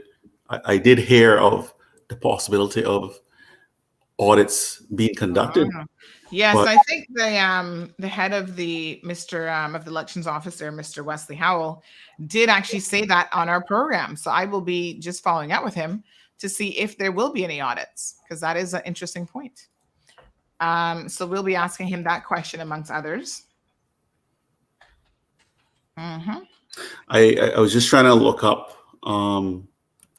the disclosures actually required by the candidates in terms of the minimum amounts that were mentioned earlier, but can't seem to find the wording on the limits that have to be disclosed. But I think MP Brian is probably right that if it's less than $5,000, you're not required to report it individually. Mm-hmm. So I think that's probably right. But I was just trying to find the actual wording in the Elections Act, but I don't see it right now. But anyway, I think it's really great that you're going through all these issues. Obviously, the whole discussion reopening is quite complex, I think, because we didn't hear anything for so long on that. But anyway, going back to the election expenses, yes, where we left off earlier before MP Brian was, talking about sort of full transparency and everything you receive and everything you spend. I think that's where we need to go. And I don't think we need to go there just because the independents were elected, which I kind of feel is a suggestion, like there should be more transparency to see where the independents got their money, rather than there should be more transparency to see where everyone got their money. I think that's where we need to head in the future. So looking at the other comments, so we talk about the secrecy of the ballot. It's something that I had talked about and something that I actually mentioned to the international observers. So what I'll do is I'll just post what the wording basically says under the Elections Act. So basically, every ballot paper has a counterfoil, and there is a number on the ballot paper on the back of the candidate's picture. And when you look down to the bottom, you can actually tear the ballot paper in two. Mm-hmm. And when you tear it in two, there's a number attached to the counterfoil that you can tear. And there's also a number attached to your ballot paper. So basically what that means is your vote is not secret. So people talk about the secrecy of votes in Cayman, but the truth is, it's not a secret if you have a number, if you have a serial number on your ballot paper and a serial number on the piece you tear off. That means it's easy to identify who voted for who. Mm-hmm. This was addressed by the international observers in 2017. And a recommendation was made from 2017 that the elections law be amended to take care of this issue to allow for secrecy of the vote. The amendment was not done to the elections law. And I see that the domestic observers on page 48 of their report say ballots should not be serially numbered, and an elector's registration number should not be recorded on any part of the ballot or counterfoil. Now, this is consistent with the recommendation made in 2017. So recommendation made in 2017 to remove the numbers so that you can't trace who voted for who. And now it's being made again in 2021 by the domestic observers. So now we have to wait and see if this will make it to Parliament as an amendment to the legislation. I think it's a good amendment. I don't think there should be a way for government for any of the candidates to figure out who voted for who, because what I see happening in the communities, at least what I see happen in the poorer communities, is that when it's time post-election to get help from someone who's been elected, what happens is, I've been told in a community that when they ask for help now, they're being told, well, you never vote for me, so I'm not going to help you because you never vote for me. Or you need to go ask so-and-so who's been elected. So it's very interesting that certain people are saying that these comments have been made to them. And I've never heard the comments personally myself. I'm just relaying what has been said to me by various residents, that they're being told that someone is saying to them, well, you didn't vote for me, so I'm not going to help you. Now, I don't know if that's a way. I don't know if the person actually knows who voted for who, or they're just saying that to have the person confirm whether or not they voted for them. I don't know what the case is, but anyway, this proposal by domestic observers should be implemented into an amendment to the Elections Act going forward. No serial numbers on the ballot, no serial number on the counterfoil that you tear off, so that it's impossible to detect who voted for who. The safeguard that we should have in place is that if we should verify who are the eligible voters. There should be the only people voting on mobile stations, voting postal ballot, and showing up at the polling station. So a good double check needs to be done at that stage to make sure they're all valid voters. And once they validly vote, then we shouldn't be going back trying to find out who voted for who. So yes, I agree with that point by domestic observers. Let's seek an amendment to the Elections Act to have those serial numbers removed. Now, the other question raised by the domestic observers is the issue on the Data Protection Act. So basically, in simple terms, the Data Protection Act deals with who is processing your personal data. And so when you have certain parties, even during the election campaign, that are gathering people's data, and even the elections office, for example, who is processing people's data. When I actually looked at the information on voters, I was quite surprised that their personal addresses were publicly available. So I think that's actually a safety concern. Now, we in Cayman, we don't have large-scale violence and kidnapping like we have in other countries close by, countries near to us. But if you look at the concern that those countries have, if you can identify where somebody lives, if you can see they live in an affluent community, then you can actually open that person up to risk of being robbed, kidnapped, et cetera, et cetera. Of course, we're saying that's not going to happen in Cayman, although we do have on record crimes being reported of people being held hostage at their homes. But it's not something that is the norm. But looking at that domestic observers recommendation, I would say I would agree that we need to look at the Data Protection Act and make sure that people are actually giving their consent for their information to be out there publicly. And people also have the ability to tell the election supervisor and candidates to stop using their personal data. So I think that's something that also has to be looked at. It's not something that is discussed, but it's important when it comes to your privacy as a voter, your privacy as a ordinary resident. So I would agree with that recommendation. And generally speaking, when you look at the domestic observers report, they also talk about a political ombudsman, which should be created to consider observer recommendations. Now, I think this is very interesting because what we currently have is we have a supervisor of elections who I've stated publicly, and I've written about it publicly, that the supervisor of elections is actually a person who was a chief officer under a candidate in the election. And I raise that as an issue of the lack of appearance of independence. in the process.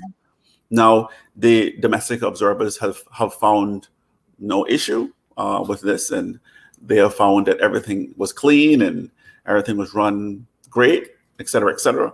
A lot of praises for that office, but it still remains that there's a deemed, from a perception standpoint, you should not have someone as supervisor of elections who is a subordinate of a candidate. That, to me, from a perception standpoint, that is not a good look.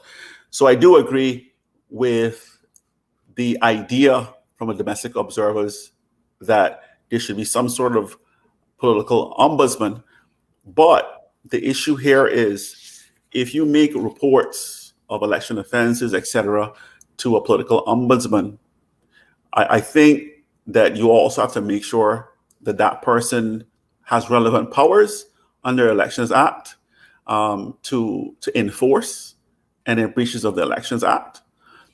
Because if it is simply an ombudsman who says, I noticed that you did something wrong, and there's no teeth, if there are no teeth attached to the role of political ombudsman, then I would say it makes no sense.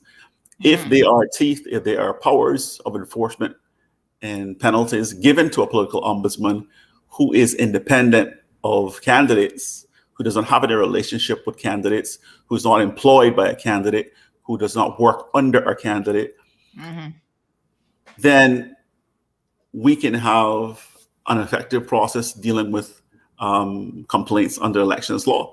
I mean, the biggest thing was the whole comment about the stipend. So the way that the domestic observers described this incident with stipends being mentioned during the campaign, and obviously the conclusion of that, as we saw in the news, was that when a promise is being made by a person of what they would do with, I think they said, government funding or government funds. So a promise of what you will do with money out of government funds does not fall under the category of bribery or treating under the Elections Act. I found it very interesting, and I think that if you have an independent political ombudsman, like, for example, this person who's head of commission, Hadley Roberts, if he was appointed as the political ombudsman, and he's independent of these candidates, that would be the kind of person that I think we should look at, who would fairly and probably reasonably enforce the Elections Act. But that's something that the government needs to think about, whether they want, or they think is appropriate to have this independent person there who's overseeing the election process and who has powers under the Elections Act. So I do agree with that comment by the domestic observers, that it would be interesting to have a political ombudsman where complaints could be made. And looking at the other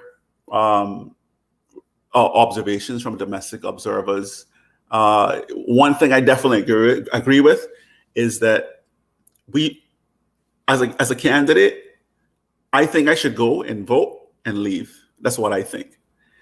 But the procedures on polling day allow a candidate to be inside for 15 minutes at a time.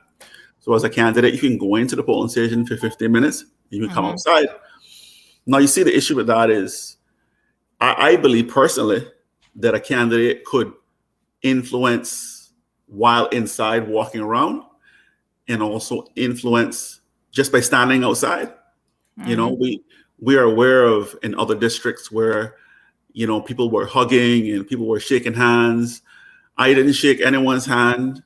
I didn't hug anyone, because I never wanted to give the impression that I was trying to influence any vote. I think in alignment with what the domestic observers are communicating, is that I believe for the next election and going forward, that candidates should just go and vote and leave. I do not think that candidates should be hanging around, because we have such a small community and everyone knows you, and a lot of people probably know you intimately, so, or know your family or your brother, or someone that you know close. I feel that that's an amendment going forward that the government should think about, amending the relevant legislation to state that the candidate should either do mobile voting prior to the election day, or they should just come on election day and leave. I think people may have different opinions on that, but having been a candidate, I just think it's awkward to have the candidate present throughout the day, and that could, the very presence of a candidate could influence someone voting for that candidate just by seeing them on that day, or just from getting a smile from them on that day. So I would definitely agree with the observation made by domestic observers that candidates' presence could possibly influence a vote on a particular day. So my recommendation would be that the government consider an amendment to relevant legislation so that candidates are not present throughout the day on any election day. What was interesting too was the interaction of the media on elections day, because I was asked to do an interview and other candidates were asked to do interviews. Mm-hmm. But the issue is, you're not supposed to do any campaigning on election day. Mm-hmm. So then the journalist tried to change the question to say, well, how are you feeling today?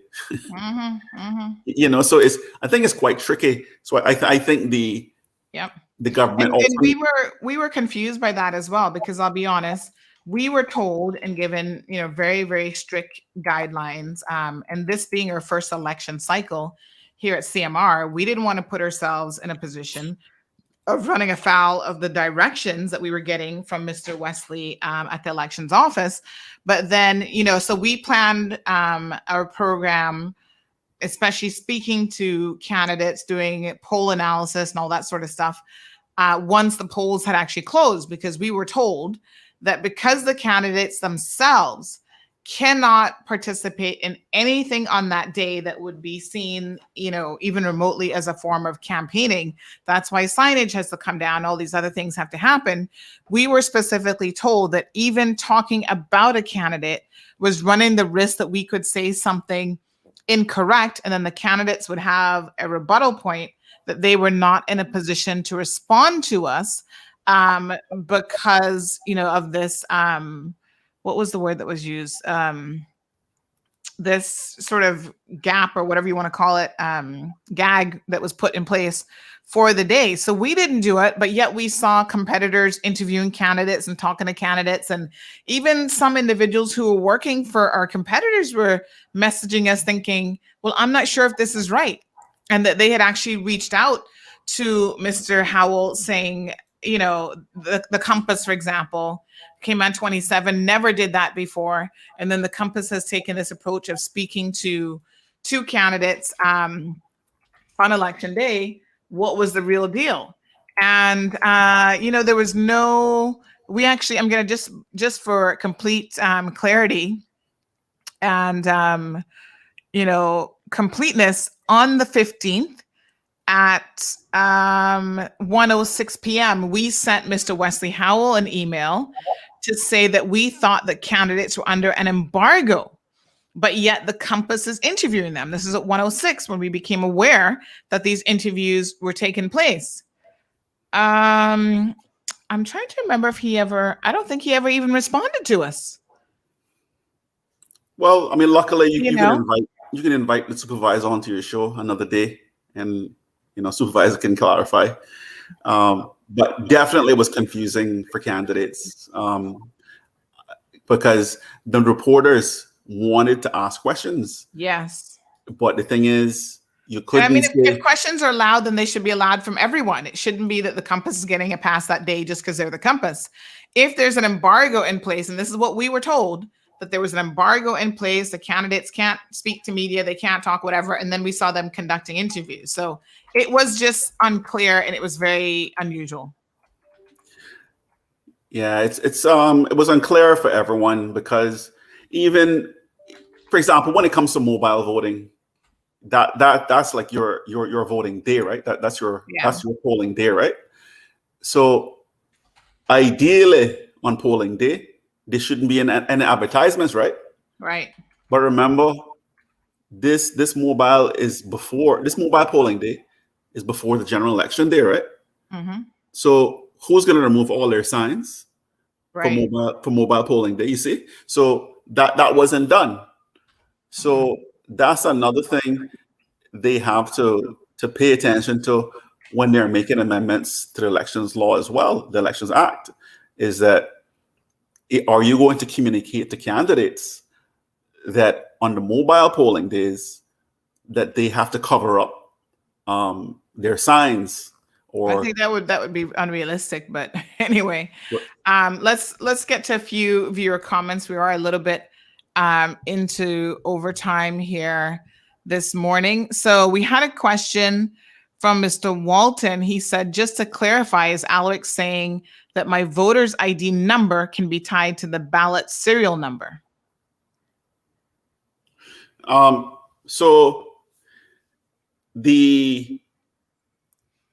First of all, each ballot, each polling station is divided by alphabet. So that's the first issue. So they already know. Like, for example, if you're in Georgetown East, they already know that because the polling station is divided by a letter, they already know that certain letters are in certain boxes. So that's the first thing. So that's important to understand first. And then when you actually go do your vote, then there are numbers attached to there's number attached to the back of the candidate's photo. And then there's a number attached to what they're tearing off. So there is the ability to pinpoint who voted for who in each election. There is that ability. Whether or not they're going to do it, that's something else. I don't know if they'll actually do it, but there is that ability to interrupt the secrecy of a candidate's vote. Okay. Natasha wants to know, why do they need to be yelling out your details for all to hear? You know, when they call out Sandra Hill, entrepreneur, they put my address, and you know, it's a little bit of an invasion of privacy is probably what Natasha's thinking, but that's so that polling agents can tick off the person off the list, and they need to be able to hear who that person is, right? Yeah, this was also raised by domestic observers, and maybe you should invite them onto your show as well, because this was a comment that was included in the domestic observers report, that, you know, it did seem a little odd that voter details were being shouted out, which is also a potential issue for data protection, because obviously there are certain information on there as well that they raised. For example, like occupation, you know, what's the relevance of a person's occupation being shouted out, you know, during that process? You know, if you're a nurse, or you are a gardener, or you're a lawyer or accountant, like what relevance is it? Yeah. In the voting. And it's not like they update that information. To the best of my knowledge, that's not one of the bits of pieces of information that they even require that you keep relevant. Because to some people, they might change jobs every couple months. You'd be in the elections office updating all the time. So on Form 13, I think one of the issues here is education for voters, because even candidates sometimes are not aware of some of the forms. So Form 13 on the elections.ky site, it will list a couple things. So what we are aware of in the public is change of address. So we use Form 13 to change the address, but Form 13 is also used for change of occupation. So it is not something that is educated, that the public is educated about, but it is one of those things that has to be updated. But my question is, should you have to publicize all of this data that is personal to you, your address, your occupation? I don't see the relevance of those things being published for privacy reasons, especially. Privacy reasons on its own, and then under the Data Protection Act as another reason why a person should have full control over their data and how it's processed, and should be able to tell people when to stop processing their data. So as the commenter stated, I don't see the point. I don't see the relevance of shouting out people's details.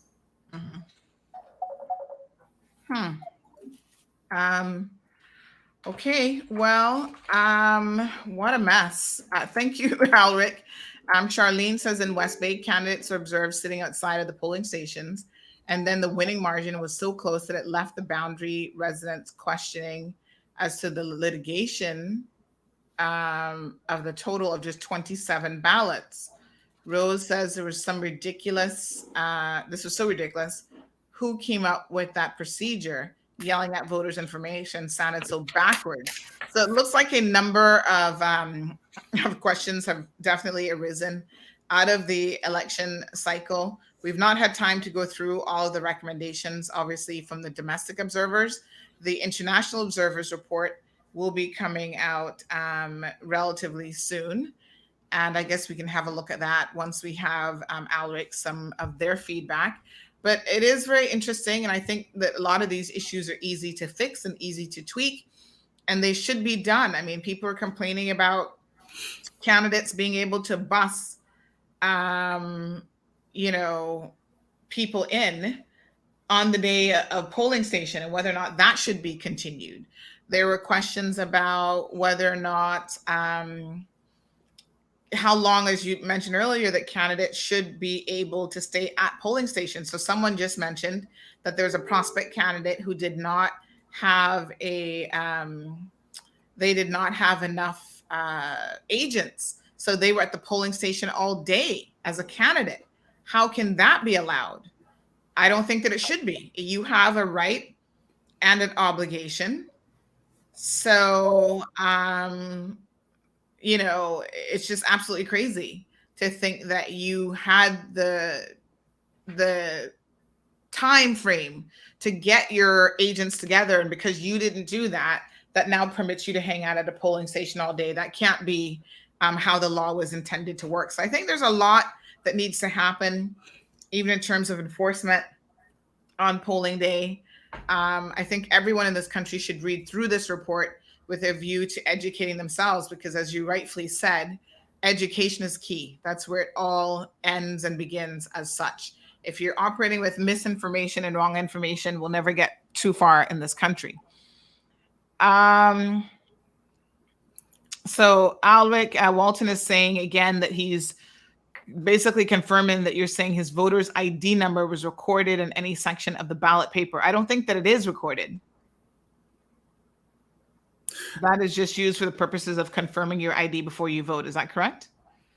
So that's correct. It's not confirmed. Your ID number is not confirmed. You know what? Let me actually check. Let me actually check the Elections Act to see what it says about the voter ID number itself. I'll double check it, and I'll email an answer to you. Okay. All right. We will shoot off a few questions to the elections office as well. We can see if we can invite Mr. Wesley Howell onto the program so that we can get some feedback from him. As the governor has said, and as we indicated at the start of the program, that whatever changes that come out of these recommendations is now left up to our legislators. So, folks, this is where we as voters in this country have to ensure that we're holding our elected officials accountable. So we need to demand that, yes, they come on programs. They tell us, listen, domestic observers have made these recommendations. Some of them are not new. International observers are going to make the recommendations in a couple of weeks' time. What is it that the PAC government, which is the current government, intends to do about these recommendations? Because we would certainly hope that they have some sort of plan. They've got 4 years, so I'm not saying you have to do it right this second. We do know that they have a lot on their plate. They're trying to learn their respective ministries. They're trying to, put together a plan for reopening safely, et cetera, et cetera. But at some point, this has to be addressed. It cannot continue to be put on the back burner indefinitely with nothing coming out of it. What's the point of making recommendations? What's the point of having observers, even if no change ever comes out of that? Sir Alric, thank you so much for coming on the program today. As always, you're a breath of fresh air and good information. And as you said, you're uncertain about a few things, so you'll double check the respective act and get back to us and let us know exactly what it says. Of course. I mean, I want to be 99% correct when I'm on Cayman Mall Road. I'm not perfect, but I want to be 99% because this is the #1 news source in the Cayman Islands. That's right. And we do aim for accuracy again, taking a little bit of human error into consideration, but we also do our best. We don't even go as far as 99. We say 97%, because the 3% is the unconfirmed bits, which turn out to, in 99% of the cases, be true anyway. But we'll say 97%. But yes, we would appreciate you perhaps getting back to us on that. And folks, Alric has committed to continuing to come on the program and continuing the dialogue. I know a lot of you were most upset that Alric did not get elected, but it shows his commitment. And I will continue to say this much about people who are committed long-term. Those are the people that you really need to be given a chance in this country. Right now, for example, on Saturday, I told you guys that I was at the youth parliament. It was so great. I saw Alric and other people there. It was wonderful to see people come out and support our young people. What I was a bit dismayed at, however, is the fact that I did not see very many opposition representatives there. In fact, out of the 7 opposition members, I only saw 2. Mr. McTaggart, who's leader of the opposition, was there, and he did give a speech, and Barbara Connolly. Alden McLaughlin, the former premier of this country, has gone MIA. He hasn't been showing up to much of anything. People are indicating that apparently he is on his farm in East End, living a farm life, but we're still paying him over $8,000 a month to work on behalf of the people. So, sir, you need to come back to reality. Get over your hurt feelings about the election and start working on the behalf of the people. He's just disappeared. So he wasn't there. There was apologies given on behalf of Mr. David White, who apparently is off with a family member, someone in Miami who had surgery. And then no one else. There were no apologies for Dwayne Seymour. There were no apologies for, who else do they have? The member from Cayman Brac, the former Minister of Tourism, nothing. And I'm looking at these young people. Let me show you how fine they all look. They showed up doing their best, and they did a very, very good job making wonderful arguments and so on behalf of 2 motions that they were debating on that day. And I was really proud to see these young people performing. They had an awards dinner that night, and they did a fantastic job. And yet, where's opposition support? Barbara and Mr. McTaggart, and that's it. All of us should be throwing our weight behind young people who continue to do an awesome job. Quite frankly, they're highlighted when they get it wrong and when they do something wrong. Those are the consequences. But there are also consequences of doing the right thing and consequences of good behavior. And we should all be there applauding them at moments like that as well. So Alric, thank you so much. Tomorrow, we've got a full slate of things to talk about that's happening in the news, including the fact that the police are saying that there's a lot of security agencies out there who are hiring security guards who've not been vetted properly and who have not been licensed properly. And we need to find out exactly what's going on, because this is not a good situation. Alric, thanks again for coming on the program. We'll be seeing you perhaps next week. I don't know if you want to start coming on Tuesdays versus Thursdays. It doesn't really matter. We'll make time for you either way. Thank you. And thank you to all your wonderful viewers for having an interactive discussion. We need to have more of that in Cayman. So see you next week. Okay, sounds wonderful. Thank you very much. Mr. Marshals, for all those backbenchers who don't show, they shouldn't get paid. Wouldn't that be wonderful? But guess what, Marshall? They're going to get paid regardless. Imagine. They do nothing, and they're still going to collect a paycheck. Well, let me tell you something. 4 years is going to fly by in a jiffy. It's going to go quicker than we thought. Listen, this month, June the 29th, is our 4-year anniversary. And that went by so fast, I can't believe it myself. I'm like, CMR has been around for 4 years already? Wow. So we're going to be celebrating. We're going to have a big celebration, an evening show with lots of prizes and all sorts of goodies to be given away. I'm so excited. We're also going to have a special supplement of adverts. So if you're a company that wants to send out greetings to CMR, advertising your company, whatever, please reach out to us. We're going to do 2 supplements for the month of June, a Father's Day supplement, and then one for anniversary. So if you want to advertise in either of those, please reach out to us as soon as possible. We're taking bookings now for both of those, and we will definitely be having a good festival.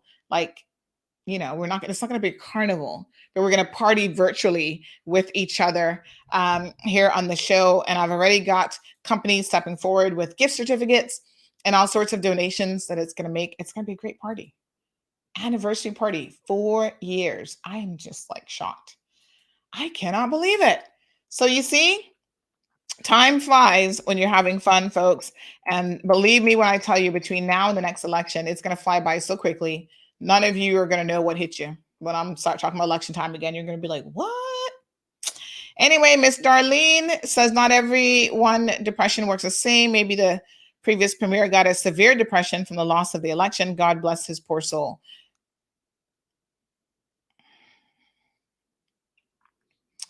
Miss Darlene, I cannot speak to the mental health of the premier, the former premier.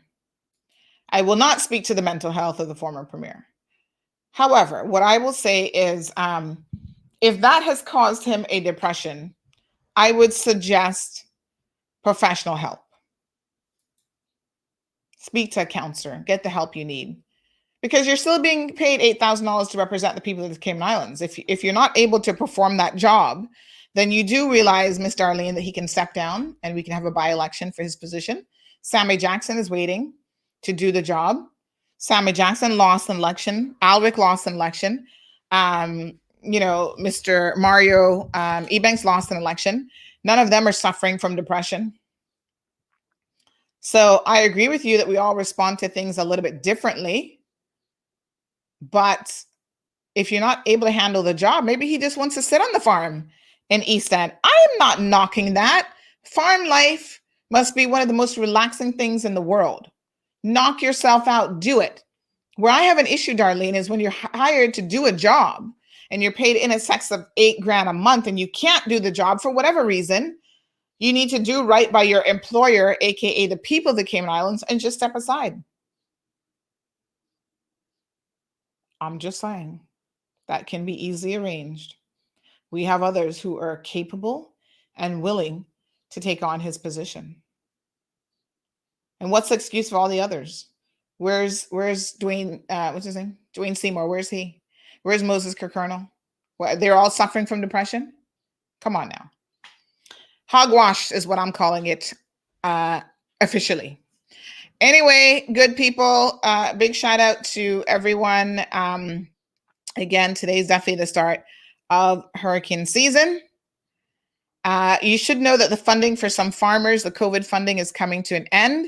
Please check our website and our social media pages for those stories so that you, if you're a farmer and you've been getting that stipend, you need to know that the time has now come for that program to end as well. You guys have a beautiful, fantabulous day.